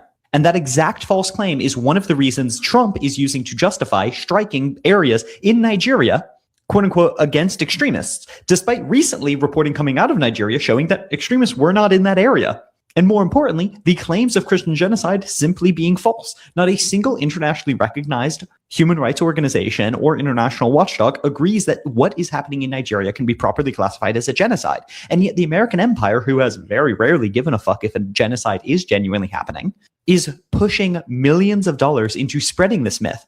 Why? Because they want every reason in the world to intervene in this area that has been the center of modern decolonial movements, with more than 4 having recent revolutions against the former colonizers. And so, of course, getting imperial troops and imperial resources back on the ground in this area, even if it is already with a close ally, Nigeria, and the deeply corrupt Nigerian government, is an aim of the American empire, especially to maintain control over the large resource-rich areas in that area, such as those that have lithium. So yeah, Nicki Minaj literally helped bomb people that killed Christians and Muslims this week. Yeah, Nicki Minaj literally helped bomb people that killed Christians and damn, fam, you can't be out here trying to hang out with these people. You find out the hard way. Yeah, yeah, you ain't lying. They blame this person like she personally dropped the bombs. But you know what? It ain't my business to be telling and talking. It ain't my business to get involved. It ain't my business to give 2 Fs or 1 F. We give 0. You see already, fam? That man just said, yes, Nicki Minaj, she blew them all up. It was her. She was flying the damn jet airliner to just drop them all down. I mean, at the same time, that's what happens when you are playing the tap dance and tether game. When you play the tap dance and the tether game, you get brought to shame. And foundational Black Americans, we could care less. We don't, fam, how many times we got to tell them? Hey, we going to tell them all damn day long. Matter of fact, we going to quit talking. Then you just going to have to watch. We don't care. This is the era of not caring. Okay, me and my boy always say, people should care less. We care less. So therefore, we go further. And that's the beautiful thing about being a foundational Black American. This right here is clear. So let's go down the line. I mean, we're going to have to really talk about it. We're going to have to be about it now. She goes out there and does that little speech, and she thought she was winning. Okay, it was good. Fam, you got to remember this. That was a nice little sound bite. She got the little sound bite off of it, and then now she found out the hard way. You're out here dancing with supremacy. Bad things happen to you. You're dancing with supremacy, and them folks come back to get you. Okay, you understand that. But look now, fam. Look at this. And I'm not talking about FBA. Everything I'm about to tell you right now has nothing to do with foundational Black Americans, because foundational Black Americans don't give a damn about Nicki Minaj. Never had. She never had grassroots support from the FBA lineage. So what I'm going to show you is now white folks are talking about Nicki Minaj's cocaine problem. Now white folks are talking about Nicki Minaj's husband.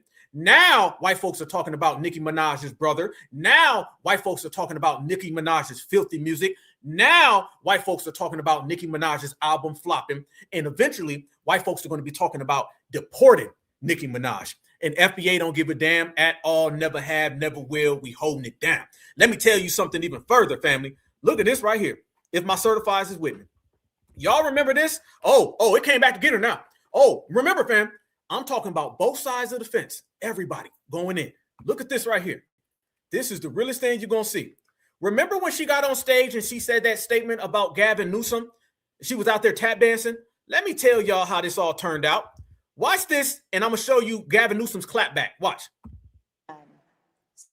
For young men. And for young men, don't be new scum. Yes, see, dear young men, you have amazing role models like our handsome, dashing president. And you have amazing role models like the assassin J.D. Vance, our vice president. And when I say that,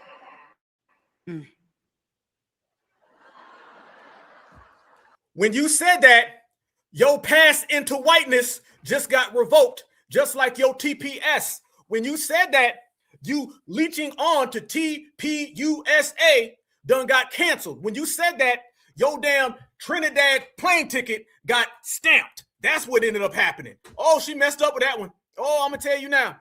But family, look at this right here. She said that about Gavin Newsom, okay? And Gavin Newsom, he know what he is. You know what I'm saying? Gavin Newsom ain't nothing. But let me tell you something that ended up happening immediately after that. Fam, everybody now knows about Nicki Minaj and her people. Look at this. She said, imagine being the guy running on wanting to see trans kids, haha, not even a trans adult run on that. Normal adults wake up, think they want to see healthy, safe, happy kids, gay out, send the next guy on board. Gavin Newsom responded and he said, know your neighborhood and protect your community. California's Megan's Law website makes it easy access publicly available information about registered sex offenders in your area. Family, Gavin Newsom just said, I know your husband is an offender and he is a PDF file. And the world knows that's a PDF file. And do y'all see how quick these white folks pull out all types of dirt on you when they don't want to use you anymore because you don't benefit them? That goes for the Democrats. That goes for the Republicans. That goes for all of them. Gavin Newsom responded by talking about Megan's laws that allows you to pull up sex offenders in your neighborhood. Damn, you look like you went at Gavin Newsom and you lost. How in the hell you think you're going to be hard body when Gavin Newsom is out here checking you? Gavin Newsom is a broke down bootleg knockoff JFK. Looks like he's got about 3 bottles of hair gel in and his stuff still can't stand up straight. And he's out here checking you. When they are pulling all of that out and you are out here getting exposed, you know time is up for you, Tether. You know your days are numbered, Tether. And you know tethers have no place in the United States of America because we FBA and we said so. Damn. You got called out by Gavin Newsom and he exposed you. The Republicans are already starting to break you because if you listen now, a lot of Republicans are saying, well, she didn't really do anything for us. This notion, I seen somebody say earlier in one of the comment section, they was like, you think Donald Trump is going to deport her? Donald Trump will deport her as fast as hell whenever there's no benefit for Donald Trump. What you thought Donald Trump was? An ally? Donald Trump is a supremacist, just like Gavin Newsom is a supremacist. And the system of supremacy tells us that they will break a tool as fast as they can find them. So hell yeah, he will get her up out the paint. Hell yeah, they're going to be gone. And hell yeah, FBA going to be over here laughing because we started all this in the first place. Bam! They hate the fact that they can't control us. They hate the fact that they can't exploit us. And they hate the fact that their problems are not our problems. So shout out to all of the Tethers and the Mayos fighting. And shout out to all the foundational Black Americans who are out here winning. This is just what we do.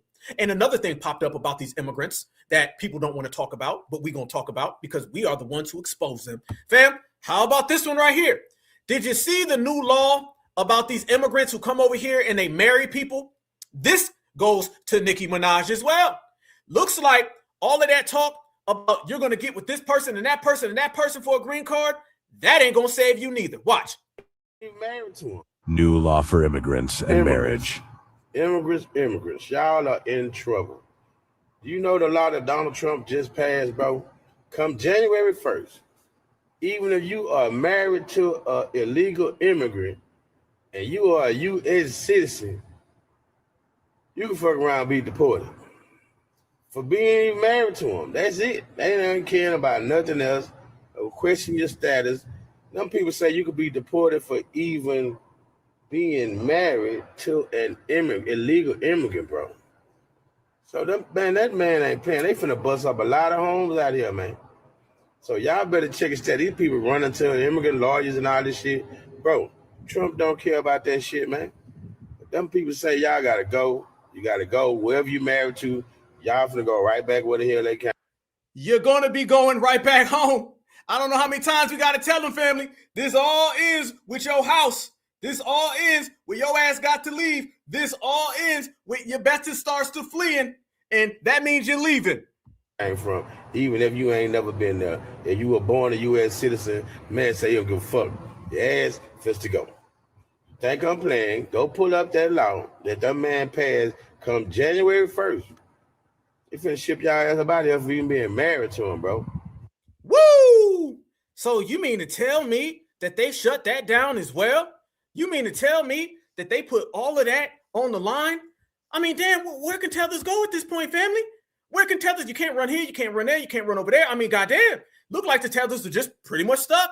You're stuck with nowhere to go. It's over. It's a wrap. It's done for them. By the way, man, you know, I'm extra petty, fam. Since we in here right now, let me see. We got 2.7 thousand people in here right now. Fam, I need everybody going over to change.org. If somebody could put the link in the chat. Thank you very much. Mods, if y'all can go ahead and link that, let me go ahead and get my instigation on. I want to do some instigating real quick, my brothers and sisters. So please, somebody put that in the chat. I want all my brothers and sisters, go over there and sign it just because we FBA and we ain't playing with these damn tethers.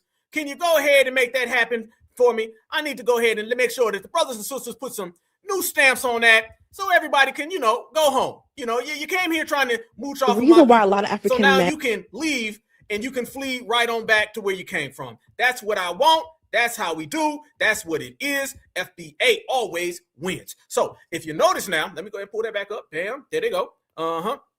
If you're looking and you watching, you don't see these people with anywhere to go. You see these people stuck exactly where they are. Full times, full speed. Everything is mapped out. FBA is here. This year has been a phenomenal year, y'all. And there ain't nothing that they've been able to really to do to penetrate what FBA's got moving. We, though, on the other hand, are watching it all go down. It don't matter. Entertainer, politician. It could be an Uber driver. It could be somebody at the store. It could be these damn people getting deported left and right, snatched off of rooftops.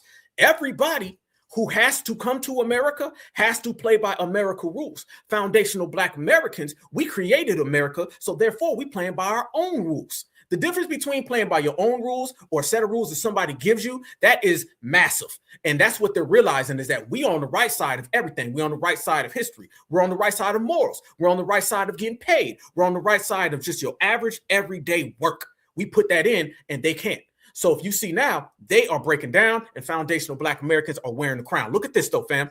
When we go there, we're going to go all the way there. Have y'all noticed they've been trying to do this little game where they're sending out all these tethers to try to put this tether energy on foundational Black Americans? They've been trying to put tether energy on foundational Black Americans left and right, and it just isn't working.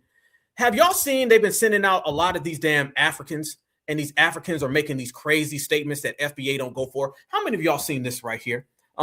Leave that Black American and basically go get you an African man. Family, nobody's on that. Nobody's on that at all. Brothers and sisters ain't going for it. But they're out here now trying to get one last attempt at a gender divide because they understand that the marriages aren't saving you anymore. So you can't really just come and try to marry a foundational Black American and stay in America. That ain't working for you. So the new tactic now, y'all, and we've been covering it a lot, is that they're trying to make it look like FBA and Africans are in some type of like love affair. And it ain't the case. Hell no. We all know that ain't the case. But this is what they're trying to run with. You're going to see this right here, family. And this is exactly what I mean. Watch these women. And y'all know this is a lie. Oh, man, let me tell you something. Anybody who come to America know this is a lie. They said that African men like Black American women because Black American women are more easy to control than African women? Whoa. So you mean to tell me certified foundational Black American women who are the standard of earth, who are the standard of life, the only women who have rode for their people consistently, the only people who have always held it down, the only women who have ever fought back in the system of supremacy. You mean to tell me Mrs. Fufu, who gets colonized every week, and her men are out there throwing her ass in a village, tossing her in the water, unaliving her, that woman's the rider? Fam, watch this right here. This is exactly what I mean. The last step they have still ain't gonna work. Watch this. The reason why a lot of African men are venturing outside of African women is because American women, they're easier to manipulate. They know they can get more out of an American woman as opposed to an African woman. So a lot of Nigerian men, their main complaint about their fellow Nigerian women is this transactional. Everything about a Nigerian woman is about finance. If you don't have money, they don't want to talk to you. They don't want nothing to do with you. Everything's about paying my bills. How much is my monthly allowance? American women, she'll pay your bills. She'll give you money. Go 50-50. She'll go 50-50. Not I. They can get more out of. What the hell is she talking about? What the hell are these tethers talking? These are tethers. I don't give a damn if they either tethers or tether sympathizers. What the hell are they talking about, family? What in the hell are these tethers talking about? Ain't no way in hell you know no damn black American woman. Don't tell me Miss Fufu ever stood up for anything. See, they always trying to tell you this about Miss Fufu, like they some rider. They ain't riding at all. They ain't riding at all. They out there getting snatched up. They eating bush meat. Ain't no way in hell I'm gonna hear this bush meat babble. Wait. So African women stand on business? Damn. They know they can get more out of an American woman as opposed to an African woman. So a lot of Nigerian men, their main complaint about their fellow Nigerian women is this transactional. Everything about a Nigerian woman is about finance. If you don't have money, they don't want to talk to you. They don't want nothing to do with you. Everything's about paying my bills. How much is my monthly allowance? American women, she'll pay your bills. She'll give you money. Go 50-50. She'll go 50-50. Not I. They can get more. Stop. Oh no, Tether's about to get their ass checked right now. First off, certified salute to my certified sisters. Number one. Number two, she sat there and said something like a black American woman basically getting her own money is a bad thing. First off, notice that they said two things that were wrong. First off, they were wrong as soon as they started talking. A black American woman that gets her own, that's a good thing. That's how foundational black American women are raised. That's exactly what our sisters do. They know how to get it, all right? And then on the flip side of it, they make it look like Miss Fufu is some type of rider, but then they tell us that Miss Fufu is body. Miss Fufu is not body, because I want to know where the hell Miss Fufu is when they out there snatching them up and giving them to the colonizers. I told everybody, every colonizer that's ever went to Africa, African women love them. Fam, Jackie Chan is over there right now, and he's about 4'2", and every single African in the village is popping that thing for him. Don't tell me no damn Miss Jollof is some rider, because I know she's not. Do not compare Miss Jollof, Miss Fufu, Miss Hernandez, Miss Chang to no damn black American woman at all. You talking about the standard that every person wants to be like, and then you're dealing with people that no one wants to be around. Not want to be around, everyone wants to be like. And then let me say this as well. You know, foundational black American women are so certified is because when you go over to those places, they be trying to act like, walk like, and talk like black American women, and then they get mad when don't nobody believe them. This is what I mean when I say these tethers are out here and they're desperate for some type of last little minute war because they done got cut off from that damn they can marry somebody and get to stay here in America. And it goes both ways. Watch this one right here, fam. Watch this lady. This woman, she says that black American men are jealous because African women don't want us. This is what I'm talking about, fam. Here we go. This is what happens when tethers are in their last state. They ain't got nothing to do, fam. We in here rocking. We got 2.8 thousand people in here. Everybody smash the like button. And if you like roasting these damn tethers and checking them, get ready because we about to go full speed. Look at this woman right here. Fam, she tries to tell us that black American men are color struck and we're jealous of African women. I have never dated an American black man. And my reasons are quite simple. So a few days ago, I have never dated an American black man, and my reasons are quite simple. So a few days ago, I made a video about coffee dates, and I basically talked about how I would never accept a coffee date as a first date. I think it's low effort, and it's just not my thing. Surprisingly enough, and I was genuinely surprised, 98% of the commenters and the people that were upset were American black men. So shocked because I didn't think that video would land on their For You page, but it did. And hundreds of them, were crying on my shoulder over the fact that I would not drink bean juice on a first date with a man or with anyone. They were in my comments calling me all types of names, saying that I'm a gold digger and saying that I'm this and that. And then unprovoked, they started attacking me for my looks. By the way, I was so nice in that video. I did not insult anyone in that video, but they were insulting me. They were coming at me for my skin color, saying that I'm too dark and that I shouldn't have any standards. They were coming at me for my... I know you ain't talking about colorism. Fam, how many of y'all tired of these damn Africans and these Caribbean folks coming to us about colorism when they got whole systems based on colorism? Can we be honest, y'all? They're the most coloristic people on the planet. Y'all don't eat unless somebody is light enough. Black Americans don't have a system based on color where somebody's going to starve if they ain't got enough melanin. Okay, fam, let's go there about these people. They are trying to project this onto us because they know now you can't come over here and get booed up and get a green card. Fam, this is the I can't get a green card through marriage babble. This is what this is. This is the I can't get a green card based on marrying somebody. So now let me try to sink the boat. You can't sink the boat because this ain't no goddamn boat. This is a full-fledged tank. All right? And I ain't never seen no tank sink.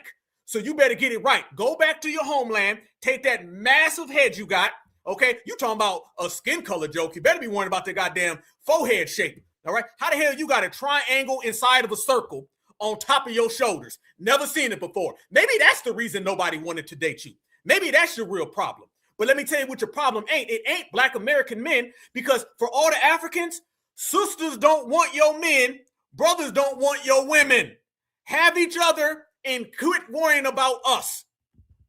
Afrocentric features. They were coming at me because I have an Afrocentric hairstyle in. Black American men honestly have this habit of attacking Black women for the way that they look, especially if you are a darker skinned woman or you have more Afrocentric features, they will attack you. So Stop. Oh, no. First off, family, who made Afrocentric features popping? I call it Black American. Who made melanin popping? Who made it cool to be Black? Y'all don't even call yourselves Black. How the hell? See, notice, fam, they're always all over the place. 1 minute it's me new Black. I did not know I was Black till I came to America. I don't identify with Blackness. And then the next minute it's, well, y'all don't like Blackness now. You don't like Blackness. You don't like Blackness so much that you tell people you ain't Black. Matter of fact, let me tell you how much these individuals can't stand being Black. That woman is a Nigerian, okay? That's a Nigerian. Here go Nigeria again. You're still worrying about FBA, Nigeria. You need to worry about your own. Fam, they're going to try to lecture us on Blackness. Well, let me go ahead and expose them on Blackness. Let me take you to a party in Nigeria. And let me tell y'all what's going on and how things are transpiring. Family, this is Nigeria as we speak. And let me tell you ahead of time, ain't none of these people's skin color their real skin color. Watch this, fam. Look at this. Right here, fam. Look at this. 1 cake soap, 2 cake soap, 3 cake soap. Look at this man. He happy as hell. You think it's a coincidence? Look at that. Another cake soap. Another cake soap. A cake soap behind the cake soap. There's a cake soap in the corner of the other cake soap. Look at that cake soap. Look at all this skin bleaching. Look at this, a skin bleaching party.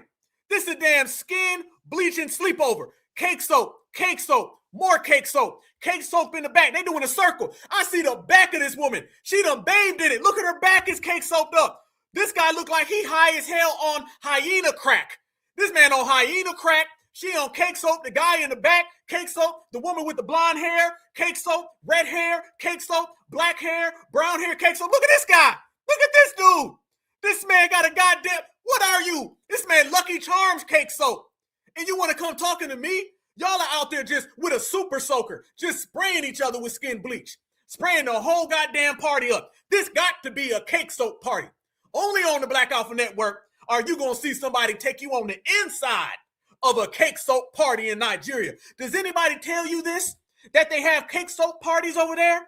Do you think it's a coincidence that everybody in this damn video is all skin bleaching? Or do you think there's one big ass skin bleaching community? That big ass skin bleaching community is called Nigeria. It's called Jamaica. It's called Haiti. It's called the diaspora. A diaspora in which FBA is not a part of. This man ought to be ashamed for even walking out his damn house looking like that. He looked like somewhere between Vibe Cartel and Sammy Sosa. All right, this is Sammy Cartel. This is Vibe Sosa. But his ass is dipping. Fam, I see the skin bleach dripping off of his goddamn face. He got cake soap stains on his shirt. And the man in the back, look, cake soap back, cake soap face. This man over here, he got cake soap sideburns. He got sunglasses. His damn sunglasses done been dipped in cake soap. Don't you talk to no FBA about skin tone. The hell wrong with you? Another cake soap. Another cake soap. Another. And look at, notice, fam, all the guys over there, no, you gonna get this work. You gonna get this work. Look at that. Guy, dark skin, and look how happy they are to be with them damn cake soaped ass women. Notice the only people in this video, and by the way, what the hell haircut is this? Who the hell cut your damn hair? This man got a damn line that's going in a circle on the top of his head, got a little bit of goddamn hair here, and got no hair on 75% of his head. And he over there dancing with a cake soap mistress. Don't you come talking to me. And then you want to tell FBA we got a color problem. I ain't tolerating that. Look at this man. Look at all that cake soap. FBA out here holding it down for being black. And these people hate blackness. You only do that if you hate blackness, which means you hate the person in the mirror, which means you hate yourself, which means you hate your family. This man, look at all the colors on his shirt. Fam, these people out here, they look like Cubans. These look like Cubans. These are Nigerians. Nigeria, look at this woman in the back. By the way, what the hell is she doing? She's twirling. Look at this one right there. Look at her. She's twirling. Why are they moving so slow? Somebody make a damn cake soap horror movie and cast all of these damn clowns in it. These ain't nothing but a bunch of self-hating Nigerians. That's all this is, and they try to project that onto us, but we deflect it, reject it, and send it right back to them. There go Cake Soap Sosa again. Y'all notice none of this goes on anywhere other than the Caribbean and in Africa, and they always try to dump that on to foundational Black Americans. We don't want your women. Our women don't want your men. And you can have all the cake soap in the world. You just cake soap back at home. That's the cool thing about deportation. Deportation will put you right next to the cake soap that you love so damn much. Yeah, looking like vampires. Looking like vampires out here. FBA ain't on that kind of time. FBA is only certified, and we only handling certified business. And that's the way it's always going to be. We don't accept no disrespect from none of these people, because these people are not like us. Never have been, never will be, y'all. It's a beautiful thing to be certified. It's a beautiful thing to be a certified foundational Black American. Why? It's because when you certified, you already know everything is right there lined up with you, right next to you. All right. And notice another thing they love to do. This is another thing. Watch this woman. This woman out here, she starts saying, how come it was only white men who came to the defense of Nicki Minaj? Let's make it clear. They love white people so much, they want to bleach their skin to look like white people. And then they try to blame it on foundational Black American people, and foundational Black American people roast their ass, and then they run to the white man, and the white man says, you're still going to get deported. So no matter where you go, your ass is in trouble. Look at this. This is another one. Look at this. This one right here, covering up a forehead again. Another forehead cover. Watch what she says about Nicki Minaj. Watch. Question. I want to know, why does it take white people and white men to protect a Black woman? When Nicki Minaj got up here and she told the world everything that was going on with her, well, she ain't say, every little detail, but she basically, paraphrased everything that's going on with her and how these people treating her and out to get her. Everybody was quiet. Tamarville, all these Black women was quiet. I didn't see nobody stand up for this fucking Black woman. The minute this Black woman... Freeze! Fam, listen to this. Every time they tell a story, y'all notice that the white person is always the hero? Notice that, fam? Notice every time they start telling a story, it's the white person is the hero and the Black person is the villain. So she's sitting there, why y'all wasn't there with the Black woman? She started off talking about something. The white man was the first one to be there for us, and y'all Black women wasn't there for him and her and they and them. Nah, you a damn tether. Gotta do some shit to protect herself and her family. Nah, everybody got a tweet, everybody got a paragraph, everybody got to say so. But what the fuck was the protection at? You know what I'm saying? Y'all wasn't fucking with her when she came, trying to put light on a situation. When she got to go to, take matters in her own hands and do what she need to do for her fucking self, not for y'all. Oh, it's a problem. Oh, it's so much to be said. Get y'all stupid asses on. Whatever Nicki Minaj doing and why she doing it, I'm pretty sure it's to her benefit. Everybody in this world got to do something for their benefit. Why the fuck is... Fam, ain't that tether talk? Ain't that tether talk right there? Everybody's got to do something for their benefit. So basically, what you're saying is that you're down with doing anything against anybody to get by. Y'all see why we cut these people off? Do you see why foundational Black Americans kicked all of these damn tethers to the curb, y'all? It's because of that right there. Remember, they said it's okay to do whatever you want to do just to get by, which means side with the white man's against everybody so y'all can get your little come-ups. That's all that is. That's all it's ever been, and that's what foundational Black Americans have been exposing with these individuals.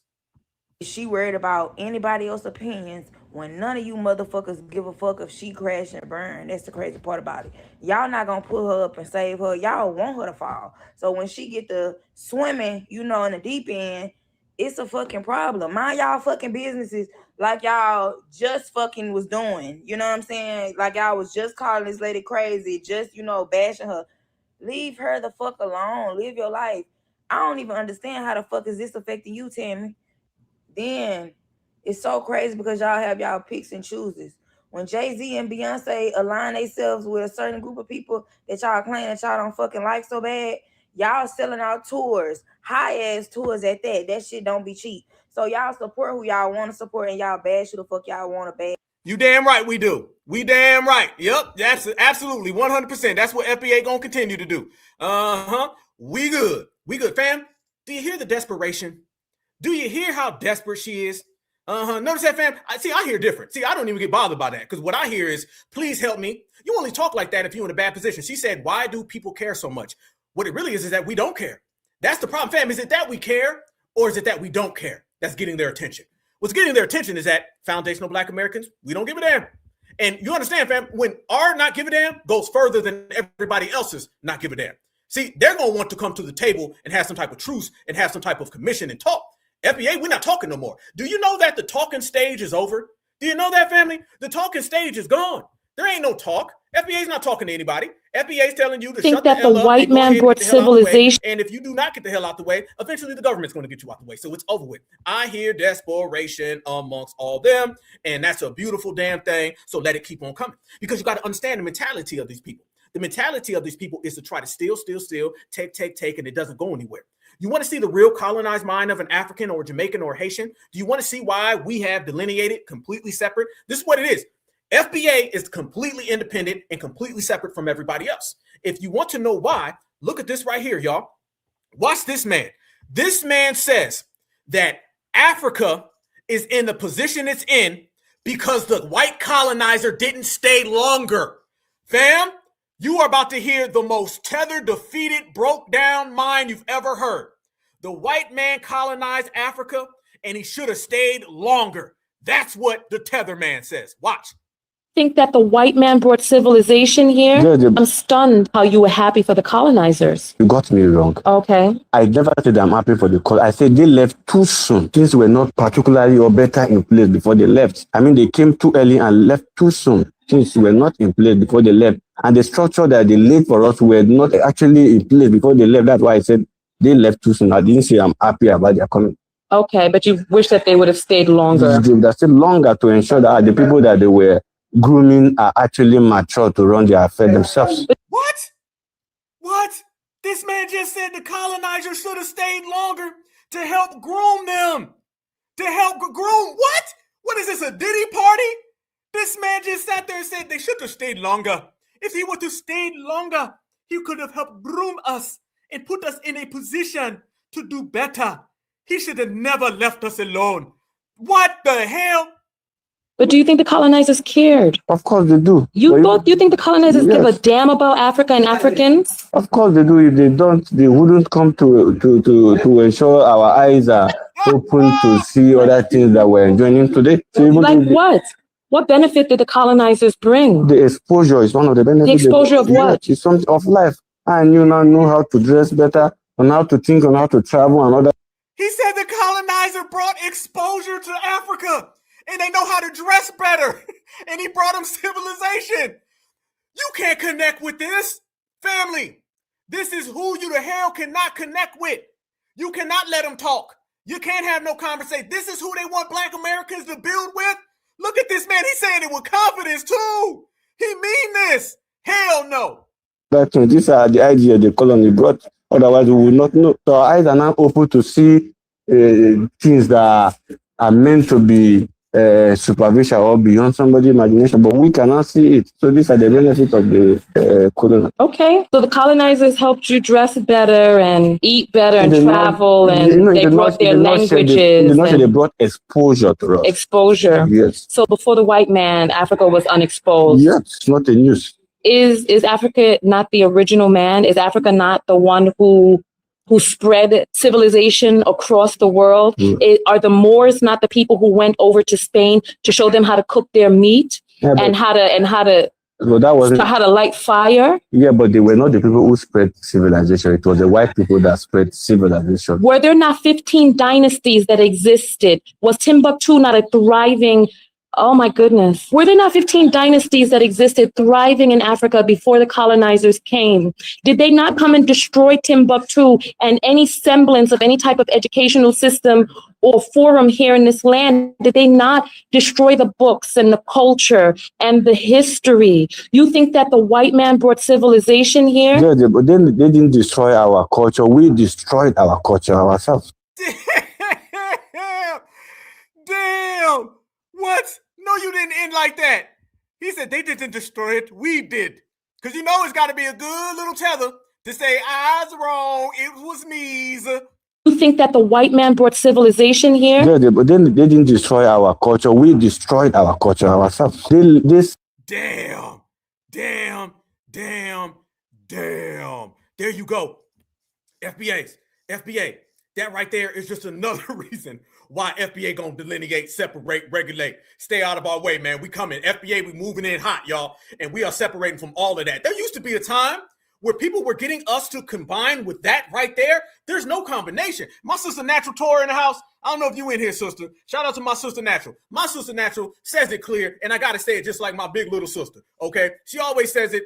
These individuals are invisible riders. There ain't no talking to them, and I don't want to hear we got some goods ones. The good ones who are goods don't need to have no parade or tell you that they're there. They just do the work, fam. Okay? That's what it is. And if you notice, that conversation that they were just having right there, do y'all know that conversation always goes on in Africa? That always goes on. That's what always happens. Anytime you get one person who's like, hey, man, that ain't how to go, the guy says, oh, I don't want to hear it. I don't want it. Eventually, he turn on you. Eventually, he starts saying, do the bad one. You got to understand. Not loving white people is a crime to them. They got a crime, fam. If you don't love white folks and say everything that he just said, you get designated as public enemy number one.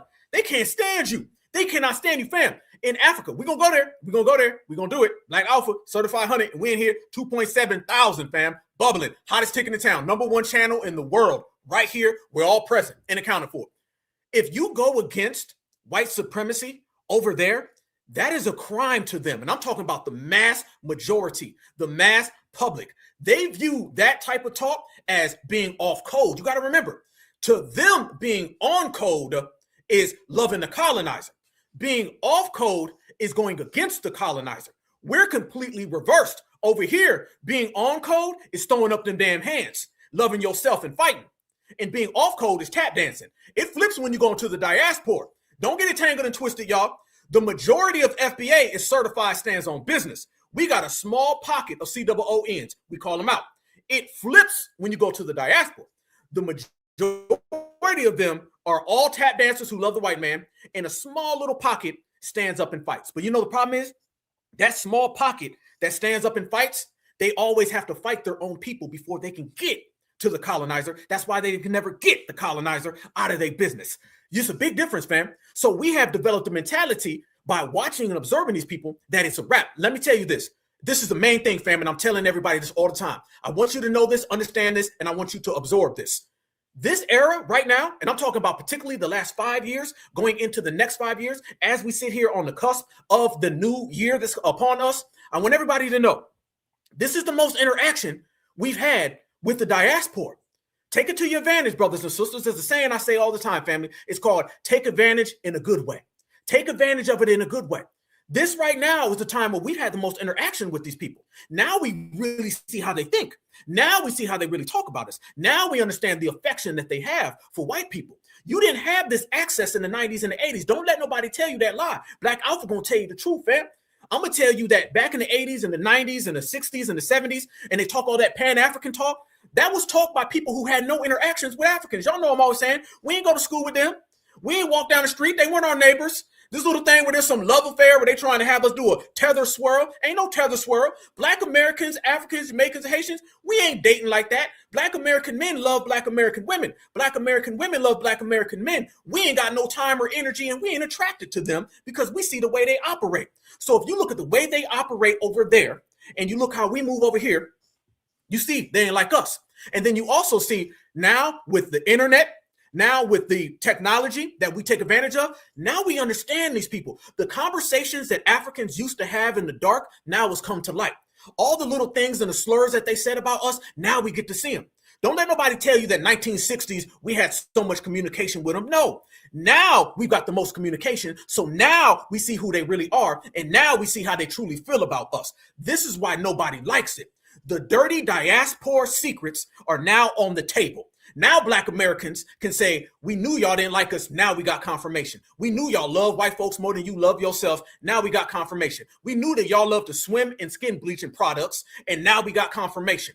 We got far more intelligence, far more information, far more intel about the diaspora than we had back in the day. So now you can make an educated decision. Everything in the past was based on emotion. That's all it was, y'all. Don't let anybody tell you different. Hell no. All that Pan-African stuff back in the day, that was the thought of we all Black. Now we find out we ain't all Black. We Black certified Americans, and then you got melanated mops, and that's it. So use the point, fam, that you have more intel. This is our first true introduction to these people, and it ain't a good one. It ain't a good one at all. Now we really see how these folks are. There's something that happened over there just the other day, and I wanted to bring this up to you guys, fam. How many of y'all seen what happened to the boxer Anthony Joshua? Did you guys see what happened to Anthony Joshua over there? Anthony Joshua is the boxer from he's from the UK, but he's originally from Nigeria. Did y'all see what ended up happening to Anthony Joshua when he went over there? Anthony Joshua was involved in this crazy, bizarre, really strange car accident where two of his people ended up getting unalive. Right about that. Let's go there with Anthony Joshua first off. And I like Anthony Joshua. Anthony Joshua was a good dude. He's a good bro. Anthony Joshua was in that fight and he knocked out Jake Paul. And by the way, did y'all notice that Black Americans, we were like, go ahead, Anthony Joshua, knock out Jake Paul? Notice this, fam. A tether is an action. A tether is someone who tethers on the foundational Black Americans. We don't say every foreigner is a tether. We just say every tether is a foreigner. Remember that, y'all. So when we sat there, we was like, good for it. Because remember, the same way we wanted to help them in Ethiopia get rid of the system of supremacy, same way we wanted to help them in South Africa get rid of the system of supremacy, we saw a Black guy knocking out a supremacist. We applauded. Notice that Africans weren't out there really stomping. They were having more love for Jake Paul. Africans were upset that they'd seen a W get knocked out by a Black man. They didn't like the fact that Anthony Joshua knocked out Jake Paul. They didn't like that. They didn't like that, fam. They did not like that. How do you know, fam? It's because let them win a Super Bowl or win a damn NBA Finals. They be out there Nigerian flag every damn where. Did y'all see them really waving the Nigerian flag for Anthony Joshua? More Americans supported Anthony Joshua knocking out Jake Paul than Nigerians did. Because in the system of supremacy, knocking out a W, hell no. They're afraid of that because they're going to be like, hold on now. He'll come get me. There will be revenge if I do this. Notice that, family. It was Black Americans who were like, and we weren't saying that Anthony Joshua was ours. We weren't saying he was a Black American. We just did what we always did. Seeing the system of supremacy get knocked the hell out, and we was like, good. That's what we like. Africans saw that, and they got scared. They said, oh, no, please don't do that. Hell no. So that's the difference between us and them. And then something weird happens. Anthony Joshua, a few days later, he goes over to Nigeria, and he gets caught in this very bizarre accident. Y'all look at this. I'm going to show y'all some of the clippings that's been coming out. This is very strange, y'all. But this is why FBA is standing on our own business. Watch. Something don't seem right about the accident that happened with Anthony Joshua in Nigeria. Mind you, this is days after he beat Jake Paul. And we'll get back to that. But the person that was driving Anthony Joshua to wherever he was going on that expressway in Lagos has driven on that expressway numerous times. And he just randomly crashes into a truck. Mind you, two of this man's closest people lost their lives.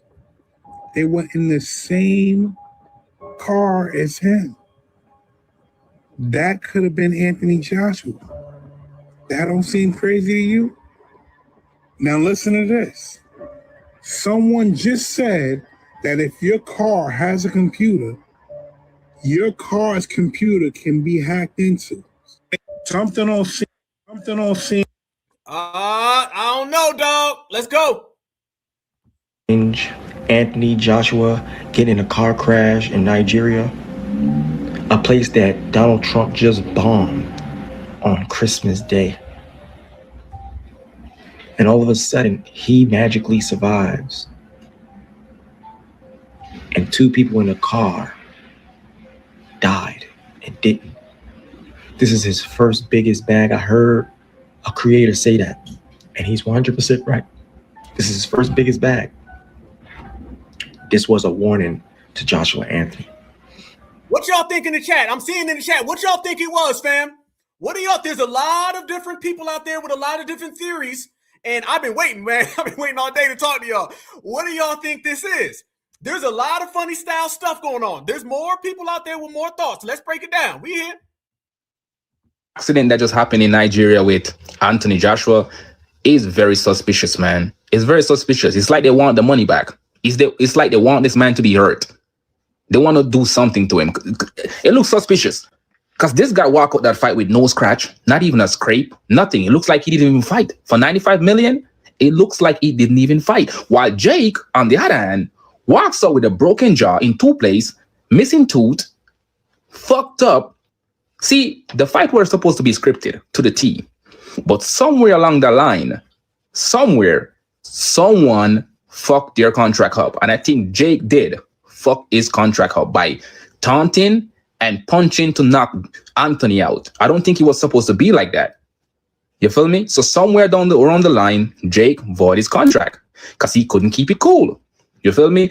And Eddie Hearn, he knows a thing or two about contract. This is why Jake's mom don't like Eddie Hearn. He's saying, I don't like that guy because Eddie Hearn didn't go in that fight for money. Eddie Hearn already come from money. You feel me? So Anthony already have a upper hand. He's going with someone who's not hungry for money, like Mike Tyson team. Hold up. We ain't done. Let's go. We here. Anthony Joshua's car was speeding and lost control while overtaking, rammed into a stationary truck that was well parked on the side of the road. 2 people were killed, and Anthony Joshua suffered minor injuries. He was in the back of this Lexus SUV driving along the Lagos-Ibadan Expressway. He has said on social media previously that his grandparents live in Ibadan, so he likely was heading in that direction. Social media video show Anthony Joshua being pulled from the back of this car. He's in obvious pain, a crowd gathers, and then he's driven. Family, there ain't no type of assistance there. Nobody's there to help. You ain't supposed to move nobody. You ain't supposed to be moving them, but this is what happens when you're in a third world country. This is why Black Americans say we not going over there. The man gets into a damn accident. They immediately start to move him. You are not supposed to do that. But I guess you got to do that when there ain't no damn people there to assist. This is why brothers and sisters is like, no, we stand right here in the good old USA, but we ain't got to deal with none of that. There's some foul play in here, fam. We're going to break it down. Driven away where he's receiving treatment in hospital. There's been no statement from Anthony Joshua's management at this time. Nigeria's Federal Road Safety Corps says the primary causes of the crash were excessive speed and wrongful overtaking. And they say these are serious traffic violations that are among the leading causes of fatal road crashes on Nigerian highways. Nigerian authorities say Anthony. Man, oh man, oh man. Okay, fam, I got to see what y'all talking about because I have some serious questions about that as well. And we all got to get to the bottom of that. What do y'all think was going on over there, fam? I'm going to be honest with you. From what I've heard, and I'm going to see what y'all got to say too, man, so we can get to the bottom of this. This is how FBA do. You feel me? I think that was a setup. Now, people talking about Jake Paul, and I don't know. I think that was a Nigerian. I think they had to get him. I think they wanted to stick him to Nigeria. Somebody was saying, I heard that on that highway, there's a lot of illegals, not illegals, but there's a lot of criminals there, and they stage a lot of accidents over there, and then they carjack people or they rob them once they get them. Basically, you're driving along in your car, right? A car pops out of nowhere, bam. And then since there's no ambulance and no police, they all run over there, and they either jack your car, go in your pockets. All right, it's some straight up Nigerian thievery. It's some Somali pirate stuff in Nigeria. That's what I heard. Yeah, it seemed like a setup, right? That seemed like a very, very big setup. A straight up setup, fam. Then all the people, kidnapping. Absolutely. Absolutely. I feel the fact that was Anthony Joshua right after that fight, when all the people came to help him and pull him out the car, I think that's the only thing that stopped this from being a kidnapping. That sounds like a kidnapping. Doesn't that sound like a kidnapping? And they say, Nigerians stay scamming. Everybody says that over there at that, in that particular highway, that's known for this, where a lot of the criminals, they stage these car accidents just to kidnap people. Your car wrecks, everybody's hurt, the smoke's going, somebody comes, snatches them out, 2-3 people pass away, the one person who's alive, they calling up on the phone trying to see if they can get some money from you. That's just what it is. It's always somebody with a bag too. Always somebody. Yeah, no emergency, no nothing. This is why black Americans been saying, we're not going over there. There's just too much stuff. And be honest with you, y'all, it ain't really safe. It's not safe for foundational black Americans to leave America right now. If you want to travel. I understand that. Straight up and down, do so. But just do so on your own accord. You got to remember, y'all, one thing that I love about this generation is that we move around now, but we don't move around with the we are the diaspora world in our head. That was very dangerous for us. That's why I got a lot of MF and disdain for a lot of these damn scam Africans that were selling this to black Americans. It was very dangerous for us to leave the world and think we got love. Don't you ever leave America and think that people love you. They hate you because you're a foundational black American, y'all. And there's going to be a lot of people with melanin who don't like you. So if you do move around, you got to be cautious. You got to know what it is. They have no infrastructure. I believe that was a straight up situation. They seen he got that big bag, that big old bag that he got, fam. He got a couple $100 million for that fight. He knocked out a W dude. Goes to Nigeria. He should have never been in Nigeria. And I'm going to be honest with you, y'all. He's got to be cautious. He's got to be very cautious. Anthony Joshua has to watch himself. That right there, I don't think he was supposed to make it out. I think he was supposed to meet the same destiny that his friends did. And basically, by that happening to his friends, they're like, nope. Anthony Joshua's got to be very cautious. Some people were saying it has something to do with the Jake Paul fight. That's one theory. I don't know, because what I believe, and this is my personal opinion, I think that fight was supposed to be scripted, and I believe Anthony Joshua went off script and just knocked dude out. Mike Tyson, we all know Mike Tyson would have destroyed Jake Paul. And Mike Tyson even came out and said it. He was like, right after the fight, he said, I would have went along with the script. I would have knocked him out. And we already knew that. Again, foundational black Americans were right. We all said that fight was scripted. Did y'all notice? They got footage of Mike Tyson throwing a punch, and then he just brings it down. Mike could have flatlined Jake Paul 100 times. I don't give a damn if Mike Tyson is 75 years old. He'll knock out Jake Paul in his best day. And Mike Tyson would come down and he wouldn't hit him. I believe that Anthony Joshua was like, nah. Well, this is what I heard, fam. Word on the street. This is Black Alpha reporting. This is my own words, fam. Word on the street is that fight was supposed to go as scripted. Jake Paul went off script and tried to sucker punch and knock out Anthony Joshua off the script. Anthony got pissed off and said, oh, word. And then Anthony knocked his ass out. That's the word on the street. There's a couple punches that you see in there where Jake Paul is kind of acting like he's not doing nothing, and then he'll try to sucker punch Anthony Joshua. And they kept playing one of the punches. I think that they were supposed to go on script because these are exhibition fights. These aren't supposed to be like a winner. It's just meant to get the bag, fam. They got like $300 million for that. It's one of the biggest box office draws or whatever.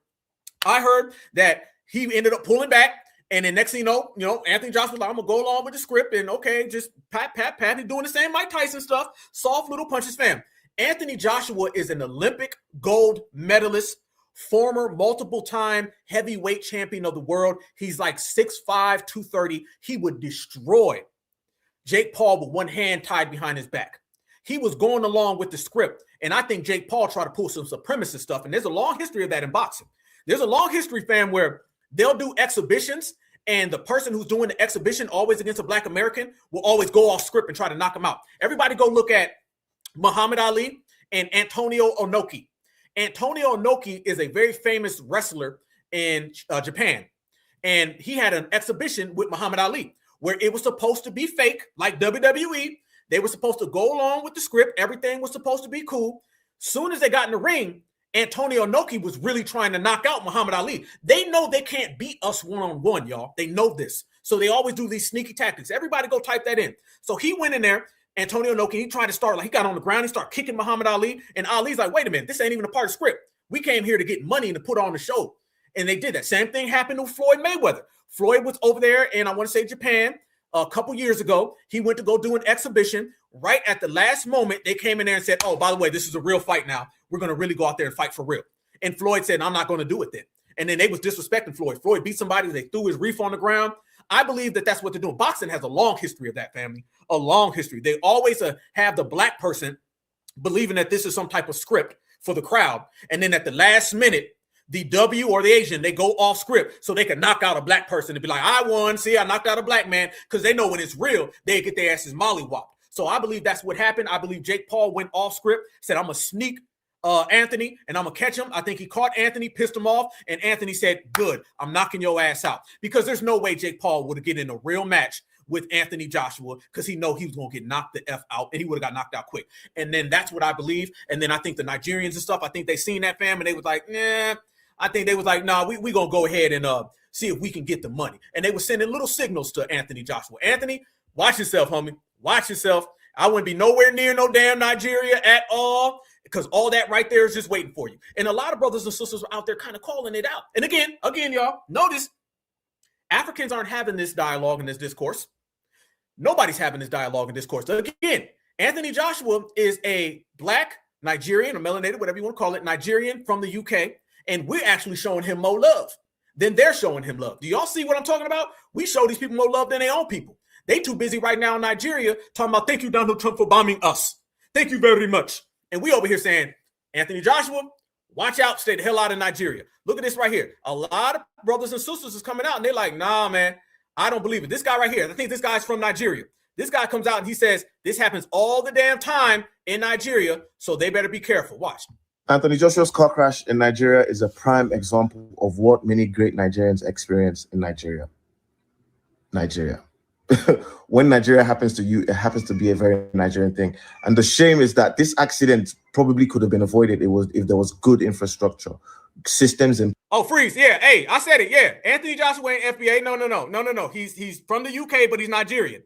He ain't FBA at all. Nope. But at the end of the day, that don't matter. At the end of the day, you knocked out that W guy. That's what it's about. So no, he ain't FBA. Is that this accident probably could have been avoided if there was good infrastructure, systems in place that meant that people were not living in such a dysfunctional way. You understand? No infrastructure, no nothing, no services, no nothing. I'm seeing videos of people lifting the man into a bus, like the general public are carrying a world-class champion boxer, like into a bus because he's had a car crash. Like Nigeria is a company, not even incorrect. Nigeria is a country capable of producing world level, athletes and things like this. But the infrastructure in our country, the services in our country don't support the quality that we're producing. And this is the sad tale of every bloody Nigerian. Do you know how many Nigerians didn't flourish until they left Nigeria? It's a shameful thing to say about your own country. Freeze. But family, ain't this where they tell us that we need to go?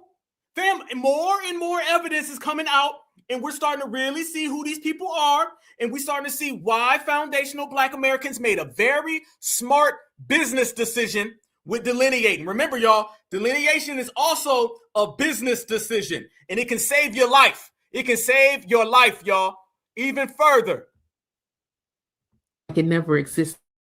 It's high time all the ministers in Nigeria step down, and they need to outsource ministers from different nations, because at this point it's clear that they are incompetent and they don't know what they're doing, and too many people are losing their lives behind their incompetence. Before we even touch on those issues, I'm seeing a lot of people make comments on why did they carry AJ like that? They could have caused some spinal cord injuries, they could have damaged him, do this, do that, and it's valid, very valid question. But are you guys forgetting that they're in Nigeria? Usually when an accident of that magnitude happens and somebody's on the floor, you wait for first responders to arrive. Key word: first responders. There was no first responders coming.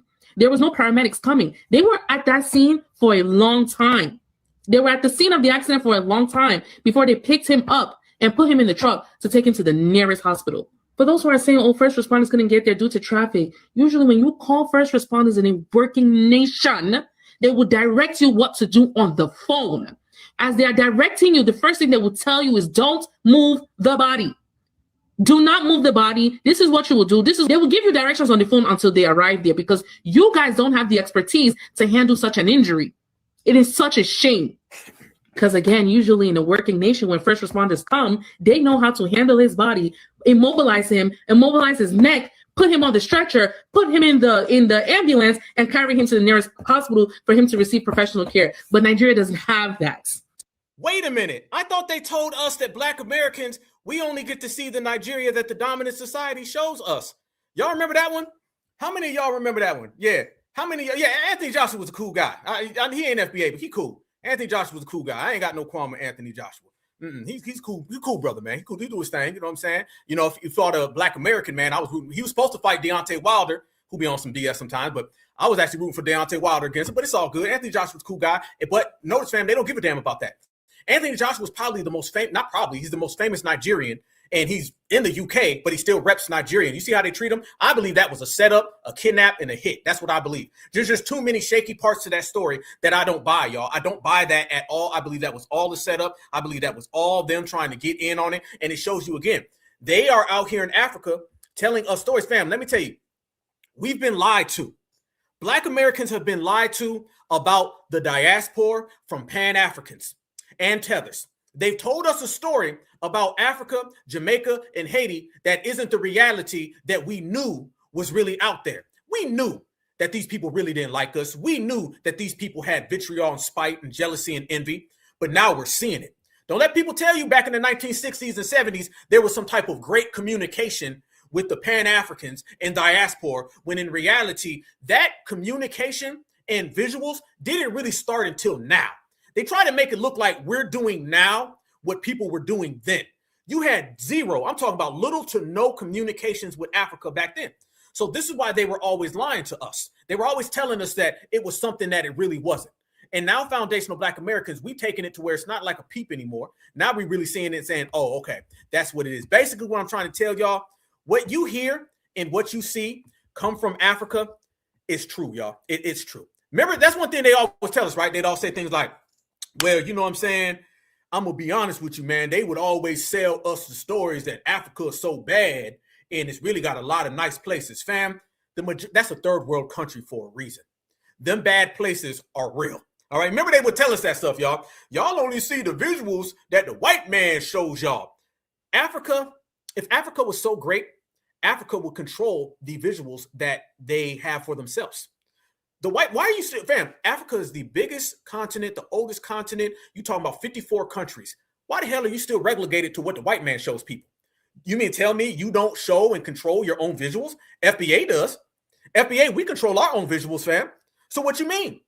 The very fact that Africa is still trying to tell us that the white man shows us bad visuals of them lets me know that they don't have power themselves. Ain't no continent with 54 countries that is old as Africa needs to rely on Sally Struthers and her damn commercials. You should be able to completely cancel out Sally Struthers. You should be able to cancel out the white man's images and show your own. The fact that you still got to rely on him, that let me know everything I see. Everything I see, fam, you're not really out there like that. We know the stories that go on. And now what I love so much is that FBA, we understand what the hell is real and what ain't. All them lies and them fables that we got told about Africa, gone. The reality is this right here. Look at this lady. She tells a story about a Nigerian in the diaspora who got unalived by his own friend. Don't go over there, Black people.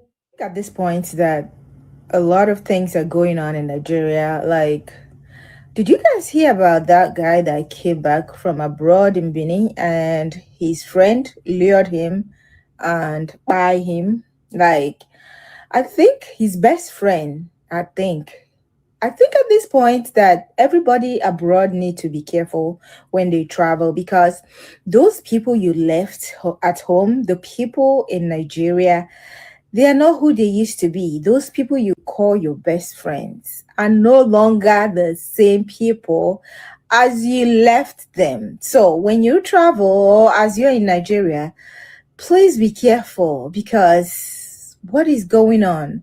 Like your best friend, you can't even trust anybody. Nobody can be trusted, not even family members, best friends and all that. Everybody has changed. Things has changed. So don't be trusting anybody in Nigeria when you travel to Nigeria. It is so sad. I just feel bad for his family, and may he so rest in peace.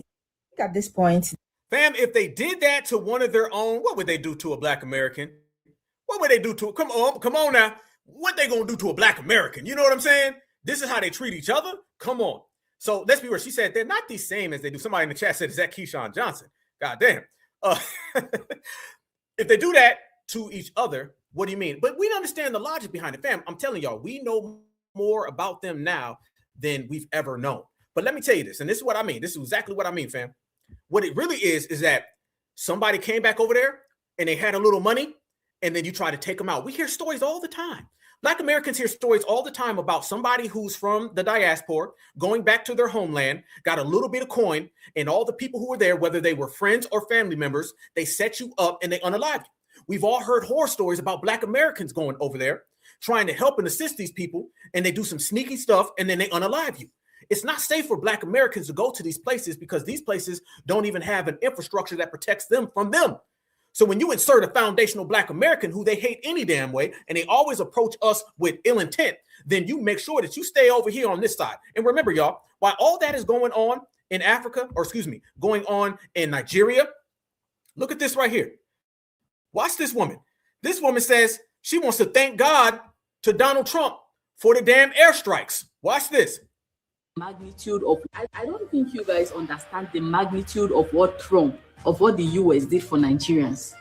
Do you know that there was supposed to be a mass attack yesterday night, 25th of December in the night? Do you know that there was supposed to be a mass attack in different states across different villages? So this was like the saving grace. That attack that the US military had on these terrorists this was like the saving grace. That attack that the US military had on these terrorists was the saving grace. Because that was a saving, getting your people bombed by the United States government was the saving grace. Fam, I don't know how much more we can paint this picture on how much they love these W's, man. I mean, goddamn. I mean, let's be real. I mean, let's keep it all the way live, 110 and a half. It was the saving grace. You can't just be like, hey, there was an issue. We had to take care of it. It was something wrong. She done took it an extra step further, didn't she? She said it was the saving grace. They saved us from what? Other Nigerians? From who? I mean, what did you technically get saved from? Nothing. You ended up getting put in the same position. Fam, that was one tether. How about this one right here? How about this lady? She says the same exact thing. She said, thank God for Donald Trump. Watch. My profound gratitude to the President of the United States of America, Donald John Trump, for sending help and rescue to the people of Nigeria. President Trump, God bless you. God bless the United States of America. We love you. On behalf of Christians in Nigeria, I hate of America. We love you. We love you. We love you.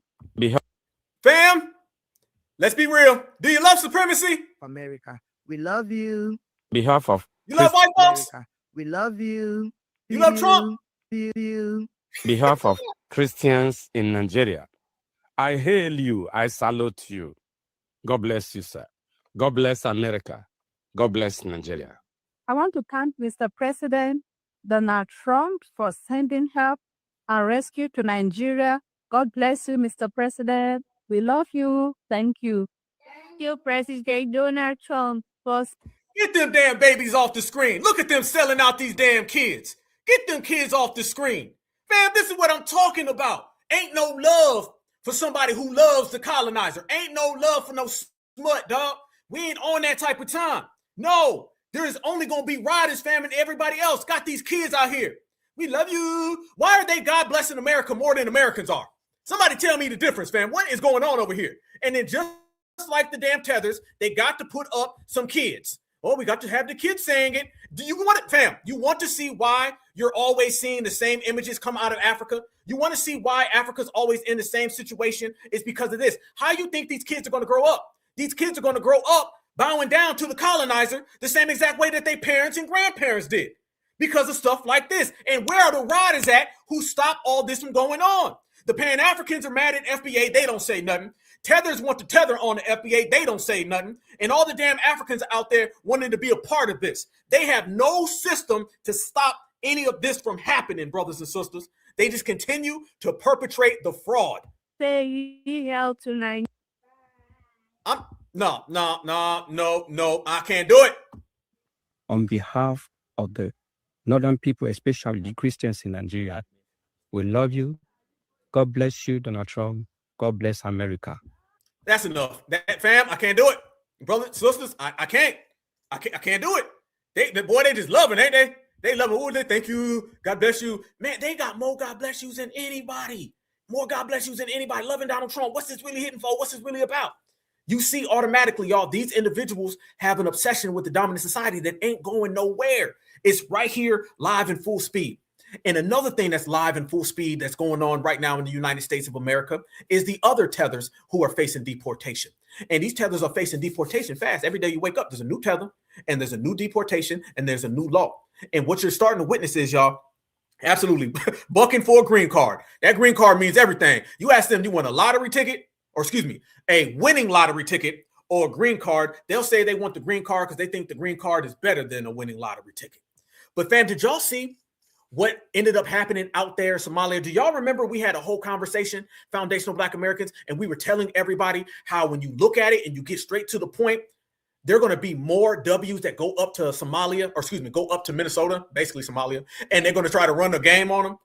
Now, family, all of those pickup trucks that I said were on their way up to Minnesota to handle that situation, they're on their way right now. And you're going to start to see it amplified. Dearborn, Michigan, Ohio, and Minnesota, that whole Midwest, everywhere, they're out there now amplifying it. Donald Trump came out and he said this right here. Y'all look at what's going on and what's about to go down up there in Somalia, or excuse me, Minnesota, Somalia. Look at this.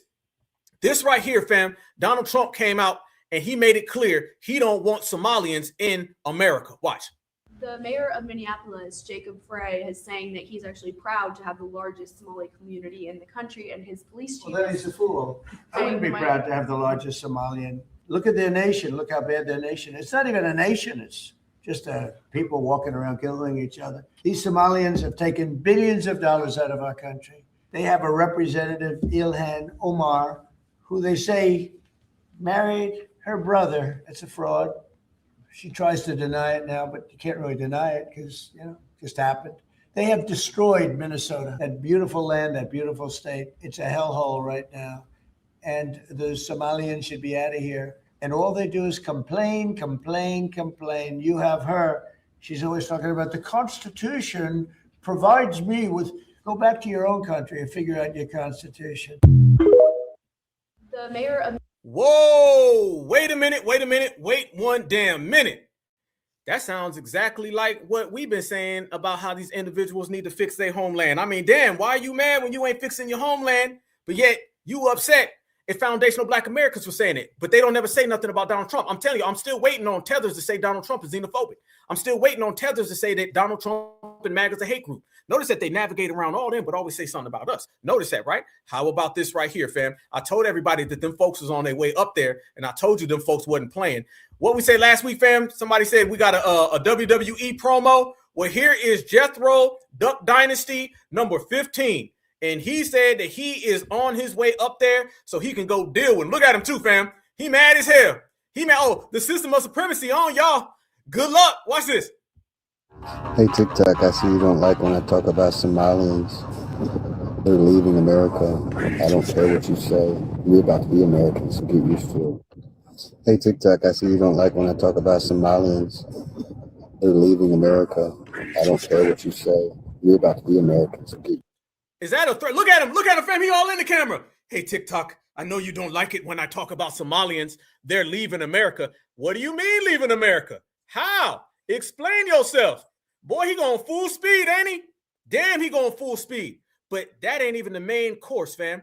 This guy right here, how many of y'all know about this dude, this Nick Shirley guy? Okay, first of all, let me say this. The Nick Shirley guy, he is a complete white supremacist, okay? He's a straight up supremacist. Full-time supremacist. He's one of these Charlie Kirk people, one of them. Debate me, bro. Let's have a debate, man. Debate me. He's one of them. Well, we were talking about just a couple of weeks ago that all these journalists are going up there to Minnesota so they can go and get some dirt on this fraud, this massive fraud that's been going on up there. Now you got all these debate me bros are going on again. Okay, for the people who still got a little emotions and feelings, for all the people who are emotionless and all about business, if you got a supremacist talking about debate me, bro, and a Somalian tether, you let them go at each other and you sit back and enjoy. This is what I'm talking about. They go up there, family. Yeah, you seen the video? and they find all of this fraud. Remember, y'all, 2 weeks ago, we were talking about all of these independent W's like Duck Dynasty, man, a minute ago. We're coming up there to get you, man. You're going to get got now. I'm going to spit out this chewing tobacco, and we're going to go on up there and get them damn Malians out of soda. Okay, well, all the Malians in soda, they done found even more fraud about daycares that they cannot account for. Watch this. $2.45 million got sent to this daycare center. We have an empty parking lot. We do have a bus here. This is different. We'll see if we see anybody. I knocked on the door. Absolutely nobody was inside. And once again, no children could be heard anywhere. So David, once again, another child daycare center. We have a bus out here. No one's inside. Licensed for over 50 kids. No children anywhere. But yet millions of dollars every single year. So the sign says Creative Minds Daycare. They got in so much trouble. They had so many violations that they had to shut down, and they reopened the next day under Super Kids Daycare Center. You see 3801 Portland, 3801 Portland, which is where we are. So that's fraud right there alone. Millions and millions of dollars. And again, the kids are missing. Where are the kids? You'd think if they had the same address, that whoever's inside or working at the Capitol here inside of Minnesota would just say, oh, maybe that's a red flag. They just write the check. Human Services, they got to clean out the whole bunch. They're the ones who enabled this fraud. How can you not look and say, wait a minute, these two are registered at the same address? Sweet Angel Childcare. All right, there it is. And we're going to hit call. All right, I'm going to call it.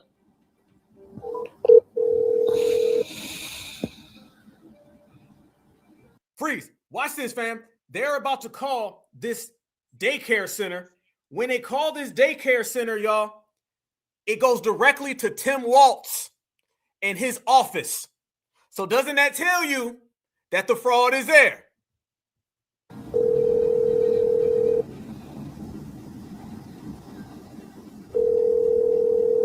It's going to ring for a little bit. Thank you for contacting the office of Governor Tim Walz and Lieutenant Governor Peggy Flanagan. Our office is located at 130 State Capitol at 75 Reverend Dr. Martin Luther King Jr. Boulevard in St. Paul, Minnesota, 55155. Daycare centers, we're trying to find a spot for our little boy Joey, but we thought maybe we could check him in the autism center because none of the daycare centers. Whoa. You mean to tell me that they ended up doing this right here and the call went directly to the goddamn office of Tim Walz? They exposing all of this, in which we were the first ones to call it out. Watch this, fam. Oh, they about to get hostile. Centers are open. Yeah, and how many kids do you guys have at this autism center? I can't give you a number now. Like more than 5? Probably, so you don't really know? Yeah. What do you guys do think about the fraud, or how come the autism centers are popping up? I can't What news? Are you a news reporter? My name's Nick. We're doing a little documentary trying to find little Joey a spot to put himself in one of these centers here, because there's So why are you asking us about the fraud. Yeah, because we want to make sure we're going to legit business if we're going to bring our little boy Joey here. This is not a Joey spot. Yeah. But that's our number. Yeah, you have to call. But this is we can't let you guys in. So. Okay, thank you. So once again, little Joey, he can't even go to daycare, and now they won't even accept him if he has autism. And again, no kids. Couldn't tell you how many kids they serve. Because little Joey couldn't get into it. Now they're all getting mad. What was this money spent on? 1.26 million. What was that money spent on? There aren't any kids. Ask the owner and the kids. Well, then why are you talking for the owner if you're telling me to talk to the owner? I'm sorry. I'm not understanding what you're talking about. Do you have a child here? No. Does anybody? No. Where are the 74 kids? Did you lose them? Did you lose these kids? Where the damn kids at? Hey, she sounds like goddamn Luke from earlier. These damn tethers just struggle, boy. Simple words be whooping they ass. Where the kids at? And notice, fam, Mr. Mayo, man, he's sitting there saying, where are the babies? Did you lose them? Where are they? Look, fam, these people are being exposed. Well, then why are you talking for the owner if you're telling me to talk to the owner? I'm sorry. I'm not understanding what you're talking about. Do you have a child here? No. Does anybody? No. Where are the 74 kids? Did you lose them? Did you lose these kids? Do I need to call someone? Do I need to issue an Amber Alert for missing children? Are these children missing? It's not my business that children are missing. Wait. Hey, hold up. My Kansas City sister, she said the kids are under the stairs. Somebody else said Dr. Umar daycare. Little Joey the tether buster. Y'all better stop. Family, we only got about a day left of 2025. This is how y'all going out? Y'all going out clowning and roasting these mayos and tethers? If that's what y'all foundationals are doing, then damn it, I'm right there with you. Let's go. 74 infants and toddlers, preschool. The proof's right there. There's no children anywhere. It's from the state of Minnesota right here. I think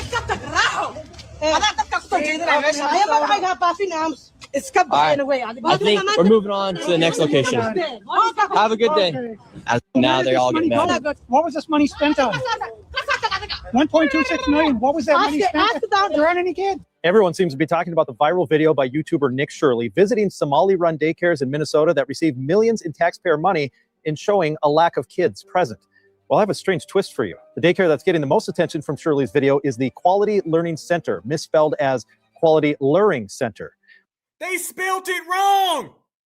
Quality Luring Center. Man, they didn't even put the N in there.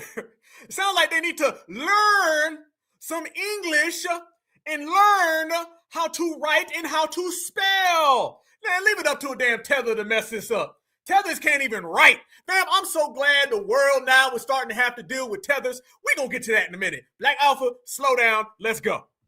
While answering questions today, the state commissioner in charge of licensing daycares claimed that the Quality Learning Center permanently closed 1 week ago, which would have been before Shirley filmed his video. Listen. I will share that our team was notified that Quality Learning Center closed just over a week ago.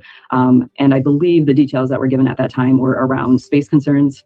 And that's what was shared. But after that press conference, we went back to the Quality Learning Center and vans were dropping off dozens of children. Parents and a manager told us the daycare is open and is legitimate. We saw state inspectors leaving, and we hope to find out by the end of the week if they made any new findings. Creative Minds Daycare, 2.45. Okay, man, oh man, oh man. Man, that was crazy. Crazy. That was something else, wasn't it? You got to love it. You got to love it. Uh-huh. Checkmate. By the way, let me play this real quick, fam, for the whole team out there.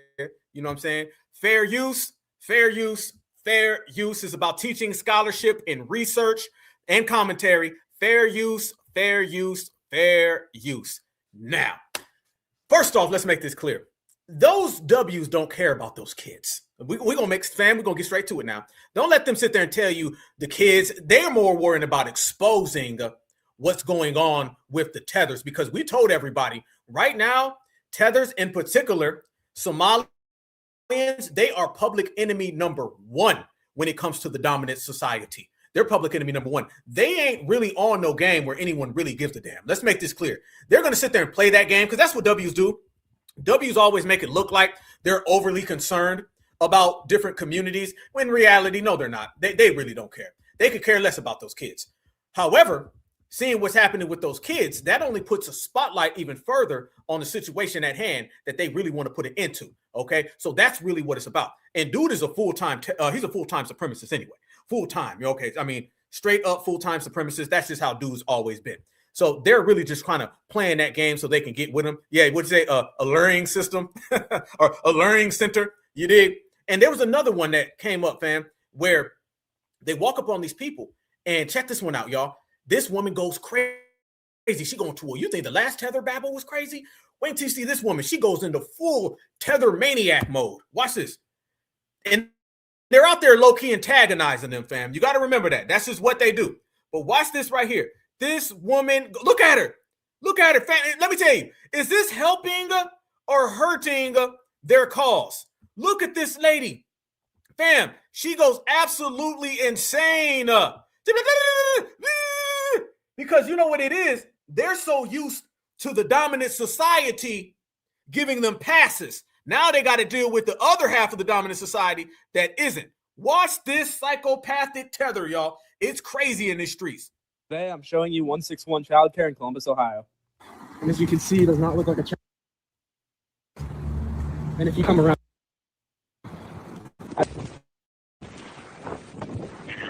This is the question. How do you enroll? How do you enroll your children here?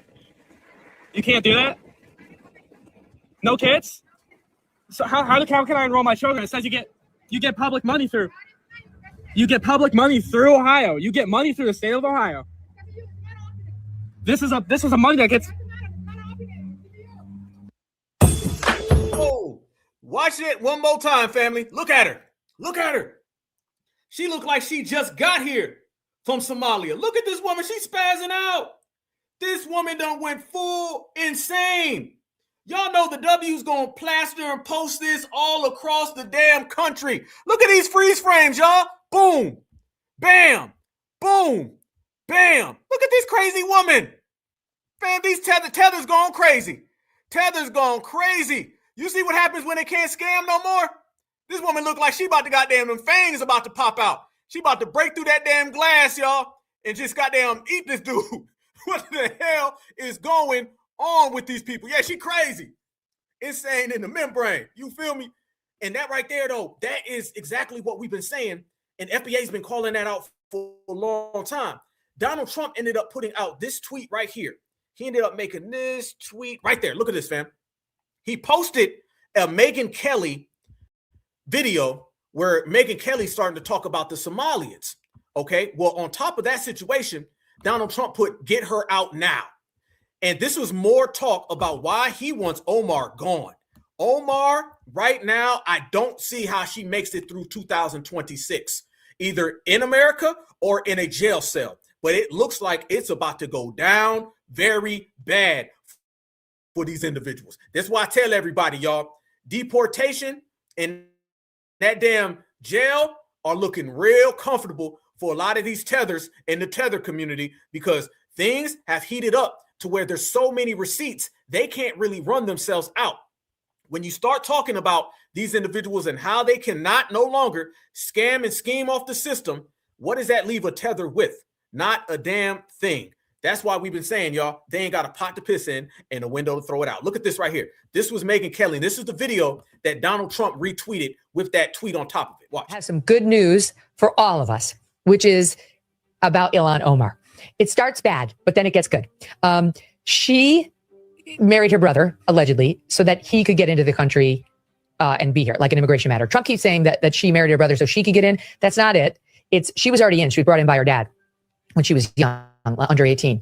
But she did reportedly, allegedly, marry her own brother so that he could come into the country, and then divorced him and got remarried to her own ex-husband, I think is how it went, because this is all a fraud to get her brother here. Legal Insurrection, which is a great website, tells me the statute of limitations has run on that claim, that immigration fraud claim with the brother, if indeed it happened. However, because Tom Homan was on Fox saying that they're looking into this brother thing with Ilhan Omar. That's the best news we've heard.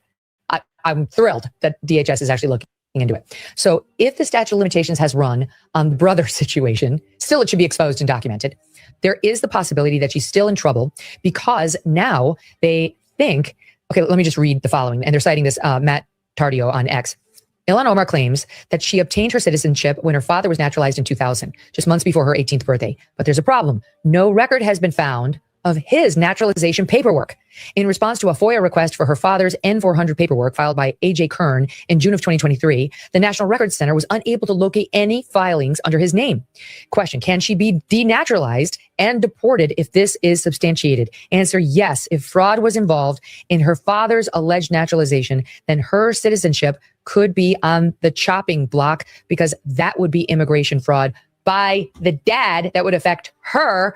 And that would be a political earthquake, Dave Smith, that if she's not a U.S. citizen, she can't be a U.S. House member, and she could be deported. I mean, I just want to give you that little nugget going off into the weekend. It might be evil how excited that prospect makes me, but that really would be something. I mean, geez, what a weird story. We deserve it. Yeah. Well, look, I mean, there's no self-respecting country can put up with people. And don't get me wrong, I could make out, we've been bombing Somalia for 20 years and hundreds of thousands of people have died in that country. And lots of people have fled over, like U.S. action. Like, I'm not trying to sound like a lefty here. I'm just a constitutionalist Ron Paul type guy who's like, we shouldn't have been doing that. But no self-respecting country. And they can go someplace else. Yes, but no self-respecting country can have a system where anyone from the world can come in and then immediately start lecturing us about how our society is wrong and needs to be overhauled.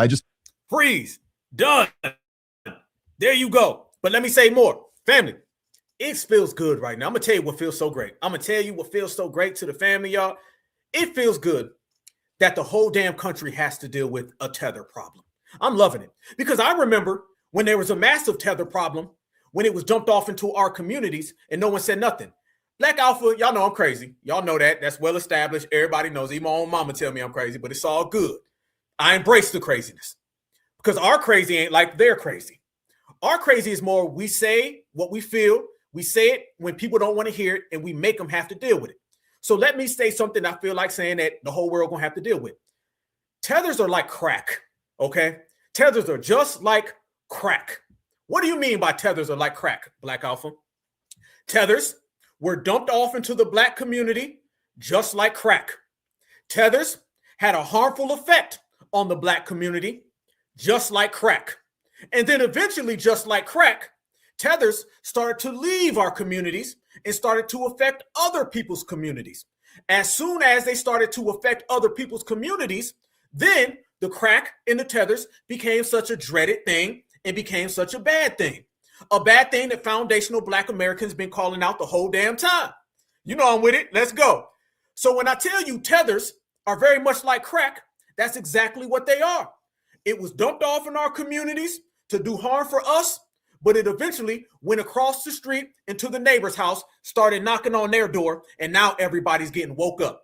America's getting a tether wake-up call, and tethers are getting their tether wake-up call, and foundational Black Americans, we ain't never went to sleep. We in here standing on certified time, and everything that we say makes sense. So now when you start seeing this Somalian, Nigerian, think about the news, fam. We're going to talk about how 2025 is ending. Somalians, public enemy number one. Nigerians bombed on Christmas Day. Did we forget about South African genocide where they can come on over here and they're talking about going on over there? Is that what we're talking about? If you noticing, 2025 is ending with Africans in the front news as scammers and illegal immigrants, damn near more than Mexicans. Who would have thought that by the way the year started off? Go back to the summertime. In the summer, it was all about the Mexicans out there, the National Guard, and burning the American flag. Now it's all about fraud at damn daycare centers, 60, 70 kids disappearing, kicking out Omar. Nicki Minaj got to go. Fam, the Caribbean is terrible right now. And I left out reverse migration, TPS getting cut off, visas all getting revoked, and the damn travel ban. That's basically an African travel ban because 99% of the people there are all African. Tethers are like crack. And just like crack, it eventually left the Black community where we like, hey, we good. We got our stuff in order. But when it goes into your community, it ravages your community. So the same exact tether crack that you came up with to harm Black Americans, now it's harming you. And them same Black Americans, we don't give a F what's happening to you because we don't give a damn about nobody but ourselves. And when I tell y'all that we don't give a damn about anybody other than ourselves, you see exactly why we've moved along so fast, so clean, so pure. You see exactly why these folks are on their way home. Everybody's getting deported. In foundational Black Americans, we know what it is. And when I tell you we know what it is, let me tell you something extra special. Fam, have y'all been seeing all of these damn Africans that are coming out now? And they're saying, oh, we knew that Black Americans were the original people here. Do y'all see that? A lot of Africans are trying to get on board now with the Black Americans being the indigenous people of the United States. Why are they doing that? Because that's an attempt. I want y'all to think about it. Everything is an attempt and desperation. It's all an attempt and desperation so they can try to get on board. Everything, fam. You're going to hear, listen to your brother. Listen to your brother, Black Alpha, family. I say this with everything I love with a passion. You're going to see a lot of strange things over the next year.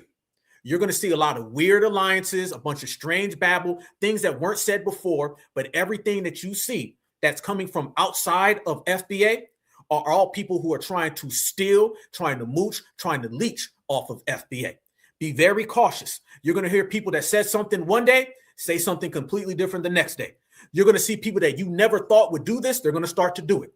Desperation makes people do a lot of weird things. And desperation creates strange bedfellows. You're going to see communities fight, communities get along, but all the communities is hating on us.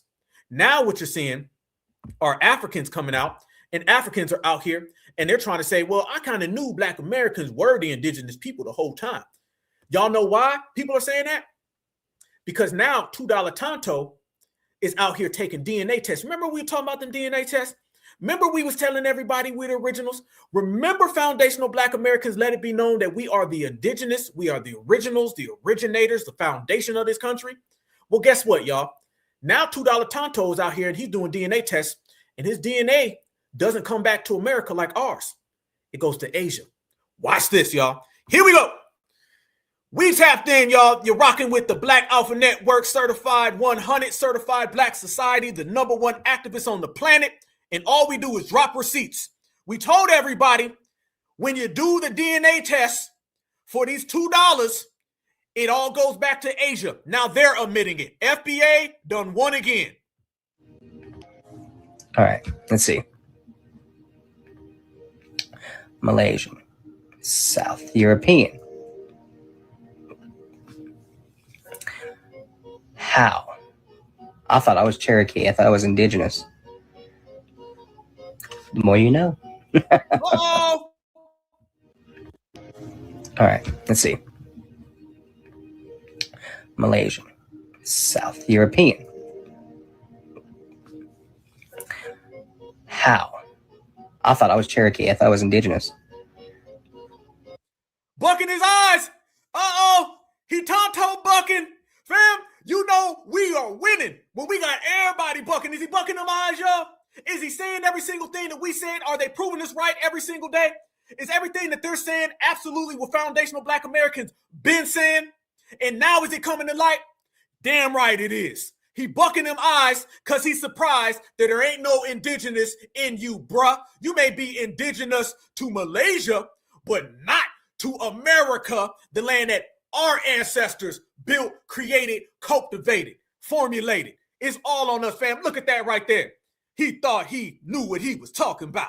All you got to do is listen to us and we'll tell you what it is. We've been told him that we was the first. We've been told him that ain't nobody above us. We've been told him that foundational Black Americans run this whole damn thing. Now they get in the picture. So much that they bucking their eyes. Family, on this broadcast, this classic broadcast brought to you by all of y'all, Certified 100, FBA, Black Alpha Network. We done seen a Caribbean buck their eyes. We seen an African buck their eyes. Now we seeing a Tonto buck his eyes. And you know when them eyes get to bucking, they ain't got nothing. How about this one right here, y'all? Africans are coming out and they're saying, oh, we always thought that Black Americans was the indigenous people. No, you didn't. Now you trying to say that because you want a seat at this FBA table, but the FBA table is only designated for FBAs. Watch this tether. Gen African, and I swear to God, I've been believing that all Black Americans is not from Africa. 100%. First gen African, and I swear to God, I've been believing that all Black Americans is not from Africa. 100%. 100%. Call me a fool, bitch. You lying, and you can't come in. Fam, this ain't nothing but a melanated vampire. You can't come in neither. Look at her trying to come in. I always knew that Black Americans was #1. No, you wasn't. You was the same damn tether on TikTok trying to Africanize us for every damn thing.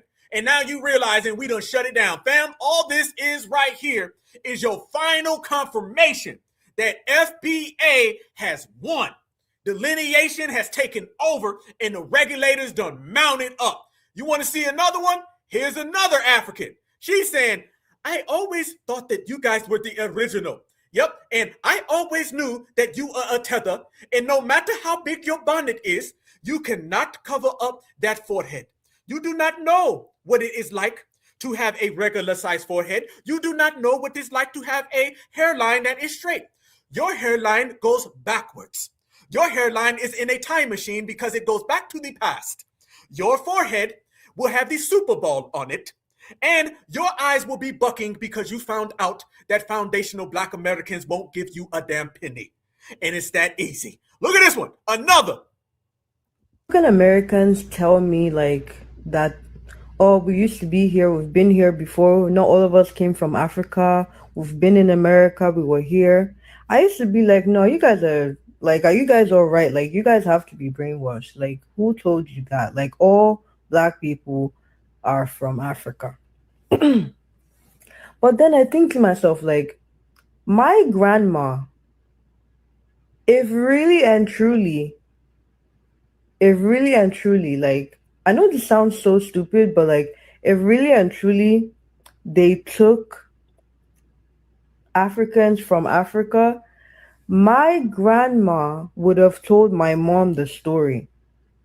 You know what I mean? My great grandma would have told us the story. Oh, now they want to listen to grandparents. Now they want to come to the table. Now everybody want to make a deal with FBA. Now everybody want to negotiate with FBA. Family, right now, in the chat, let me talk to you. Is there still time for negotiation? Is there still time for a truce? Are we going to come to the table and talk to these people that have been telling us everything? We told them about our grandma saying we're indigenous. They said, oh, shut up, nigga. Your grandma don't know what she's talking about. Now they want to come and tell us, our grandma said that y'all wasn't like us. Our grandma said that your grandma was right. My grandma told your grandma and they grandma and our grandma that black Americans was right the whole damn time.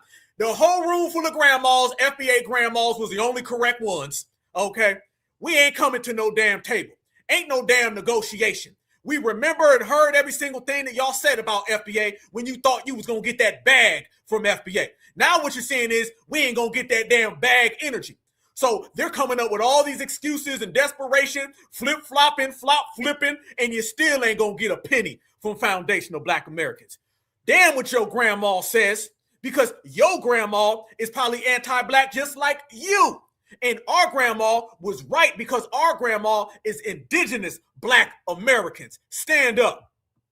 Does that make sense? Or is it that my family just doesn't talk about it? Because I've always thought to myself, like, why doesn't my family or any Nigerian person I know who has a grandma or a grandpa talk about remembering, like talk about like how they remembered being taken or remembered, you know, being taken? Because like, where is the proof? Like, it's so crazy because like now I really do believe that African Americans were here in America this whole time. African Americans were here in America this whole time. Crazy topic. When African Whoa, buddy, old pal. Whoa, Nelly, slow down. Here it is. Here it go. FBA for sure. Family, for sure. Foundational black Americans, we are winners. Foundational black Americans are excellent. Foundational black Americans, we magnificent. We always say things that always come true. We always right in the exact moment, and we're always right in the future, because that's just who we are. When you're a real person and you certified and you say what you really feel from the bottom of your heart and in the middle of your soul, then every single thing will work itself out. It's worked itself out that we told everybody that we were the indigenous foundational black Americans, and all the trillions of dollars that they spent, they done had to get it all back, fam. And it ain't coming. No refunds. All them lies that this person came over this and that back in the day when you was playing with black folks who didn't know no better and taking advantage of people with a good heart. The days of taking advantage of black Americans because we got good hearts are over. We still gonna have that damn good heart. Only difference is that good heart is gonna be spent with us. And you can try to come up with all them damn lies. Only difference is you're gonna get your ass regulated on sight. And if you got a bigger problem, you're gonna get busted to the white. Understand that. Foundational black Americans been holding it down in this generation with this renaissance and with this extra special energy, and can't nobody stop it, brothers and sisters. Can't nobody stop it. Whoever has violated us has had to get their ABK, anti-black karma.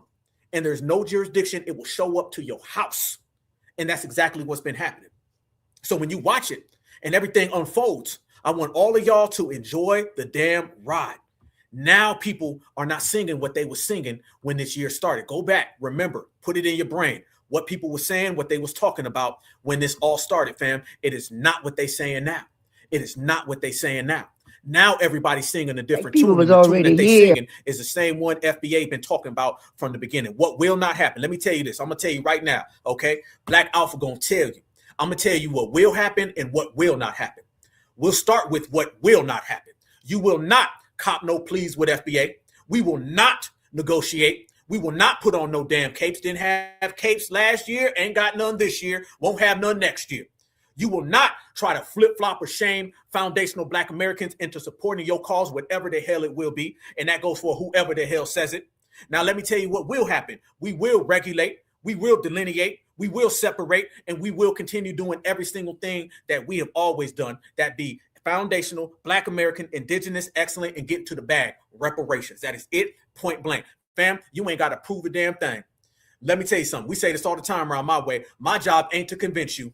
My job is only for your ass to hear where the hell I stand. And now they know where we stand. And that's why they all running and ducking and trying to find cover. You can't find cover up in this house. This house belongs to certified foundational Black Americans in our family tree. That be our certified sisters, our certified brothers. You put them together, you get certified babies, and we taking over the whole world. Don't believe us, family? Then go ahead and watch. Grandma, tell everybody who is the original foundational Black American. Brothers and sisters, you are going to love this video right here because this is that FBA soul that's always been here with us.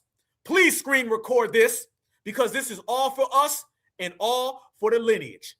People was already here. Let's go to work. That's a bald-faced lie. He didn't discover people was already here. That's a bald-faced lie. He didn't discover no America. And the ship got in troubled water. Mm-hmm. And them Black men was already here. Mm-hmm. The Black people was already here. So they went out in that ocean and rescued Columbus off that ship. Mm. But they didn't have no knowledge, no learning or nothing. Mm-hmm. And then he came here and he put him into slavery. It saved his life. Mm. But he's a bald-faced lie. When he said he discovered America, that's a bald-faced lie.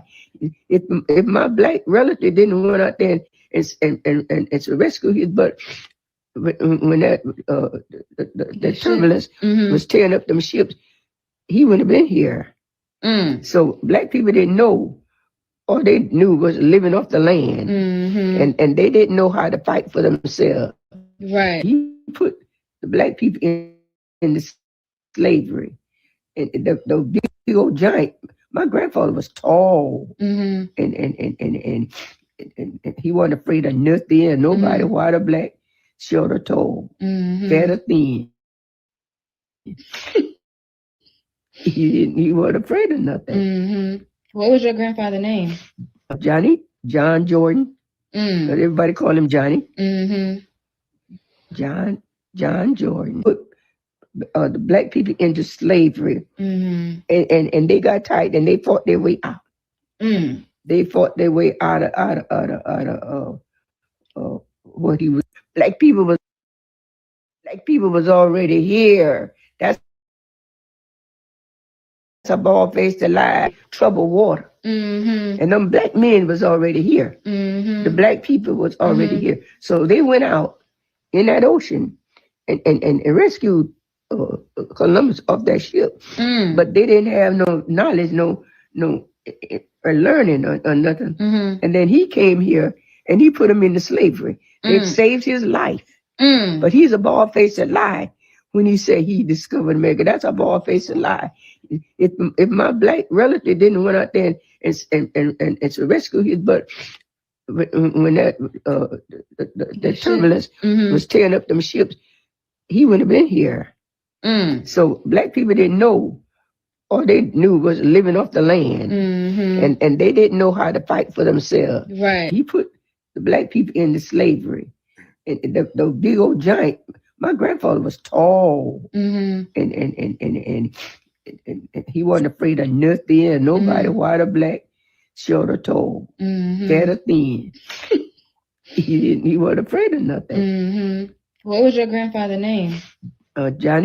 John Jordan. But everybody called him Johnny. John Jordan. Put the Black people into slavery, and they got tight and they fought their way out. Much love, much love, much love. And you only get that type of love when you're talking to us. There's only one of one.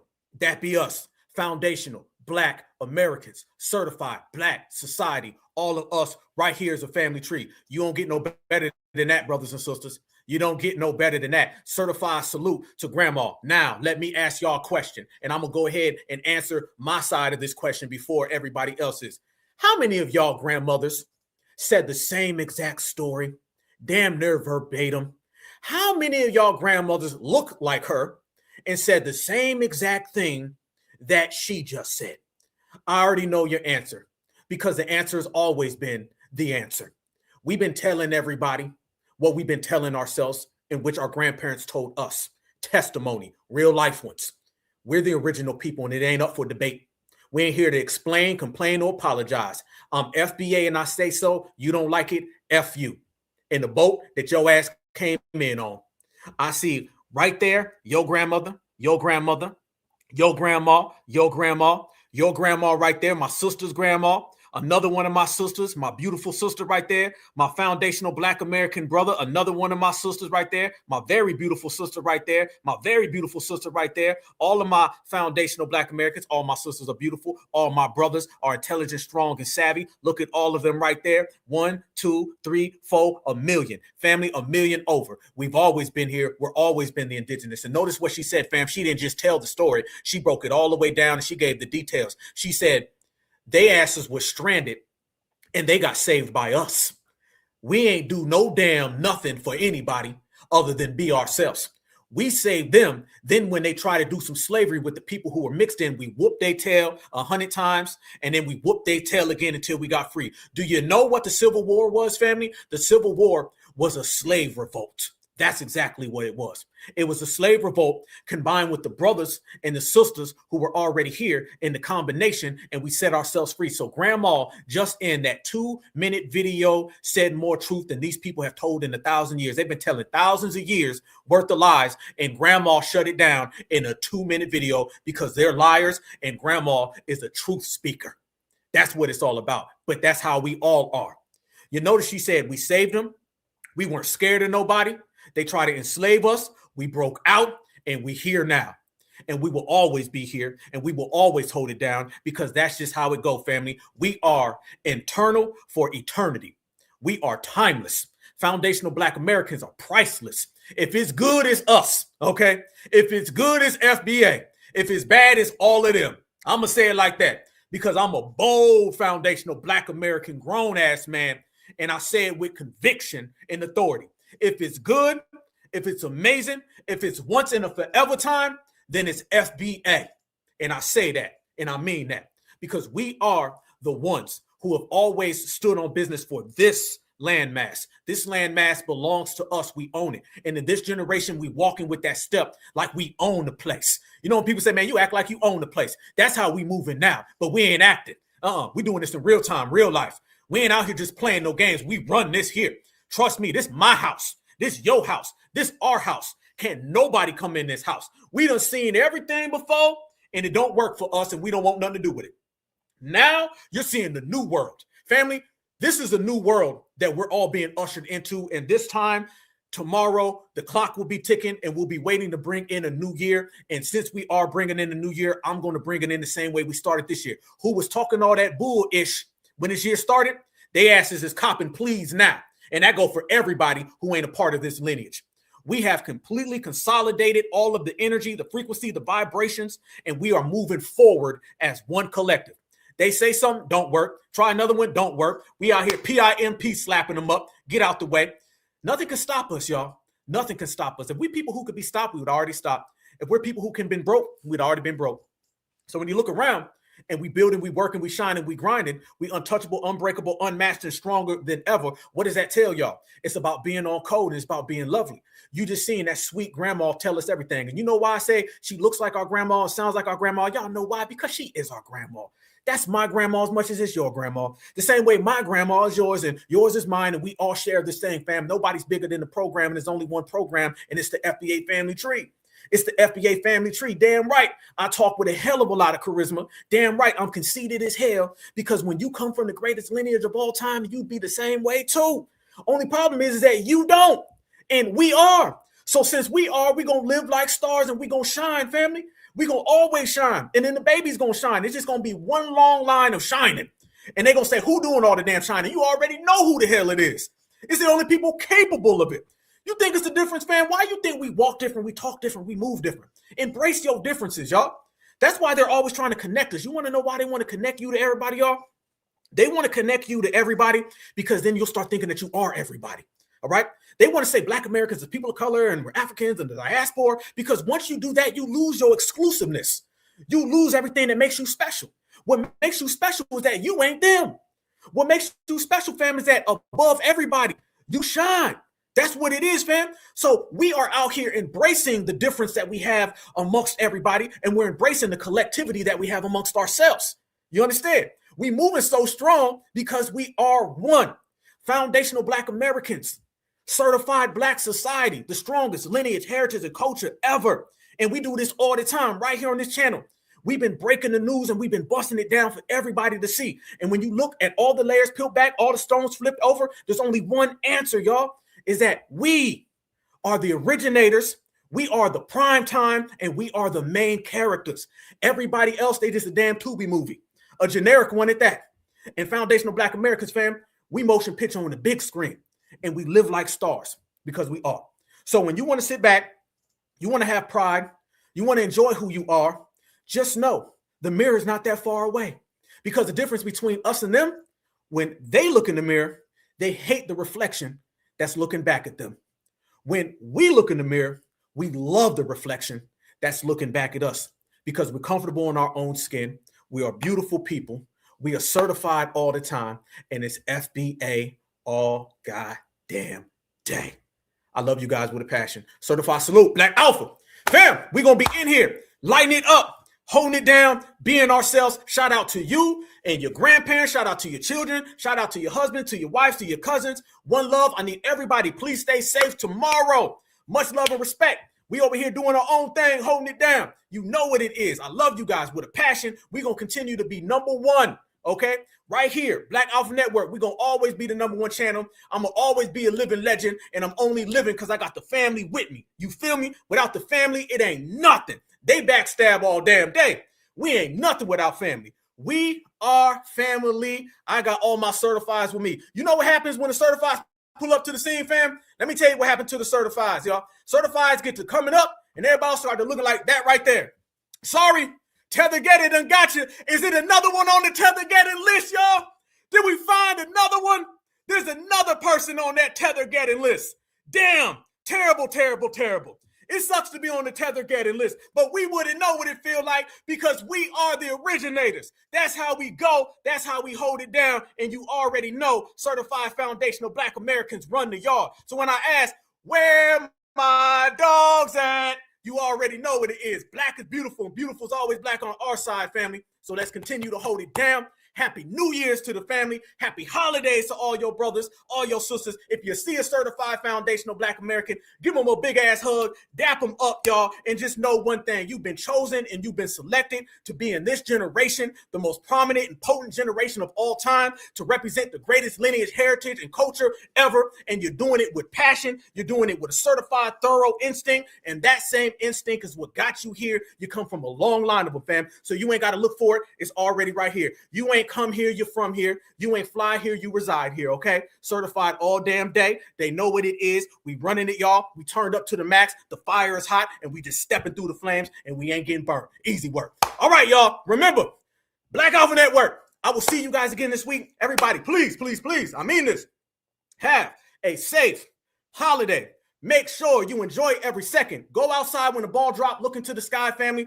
Take in that air in this great, beautiful country that you created, and just enjoy being yourself, enjoy being you, and know everywhere you step, you got a whole family with you, and your family are champions. So if you got champions and your family and they are with you, then there's nothing left to do, fam, but enjoy the moment and put a big ass foundational Black American smile on your face. I'll have one, you'll have one, we'll all have one, and then we'll go ahead and we'll kick rocks and kick up dust and give them that work and wreck them the next year, and we'll do that forever and beyond. You feel me? All right, y'all. Love y'all with a passion, certified all damn day. You know what it is. We out here keeping it real all the damn time. They ain't got nothing. All they doing is running, certified all the time, because we the certified 100. Believe that. Always remember, y'all, no matter where you go, no matter what you do, that foundational Black American beautiful is Black. Foundational Black Americans are where it's at. And everybody else knows we run the whole damn map. Peace and love, peace and love, peace and love all the time.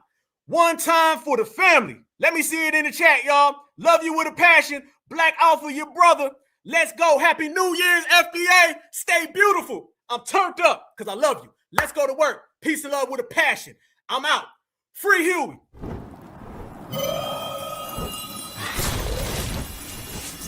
Black Alpha Network. Home of Black excellence. Power to the people.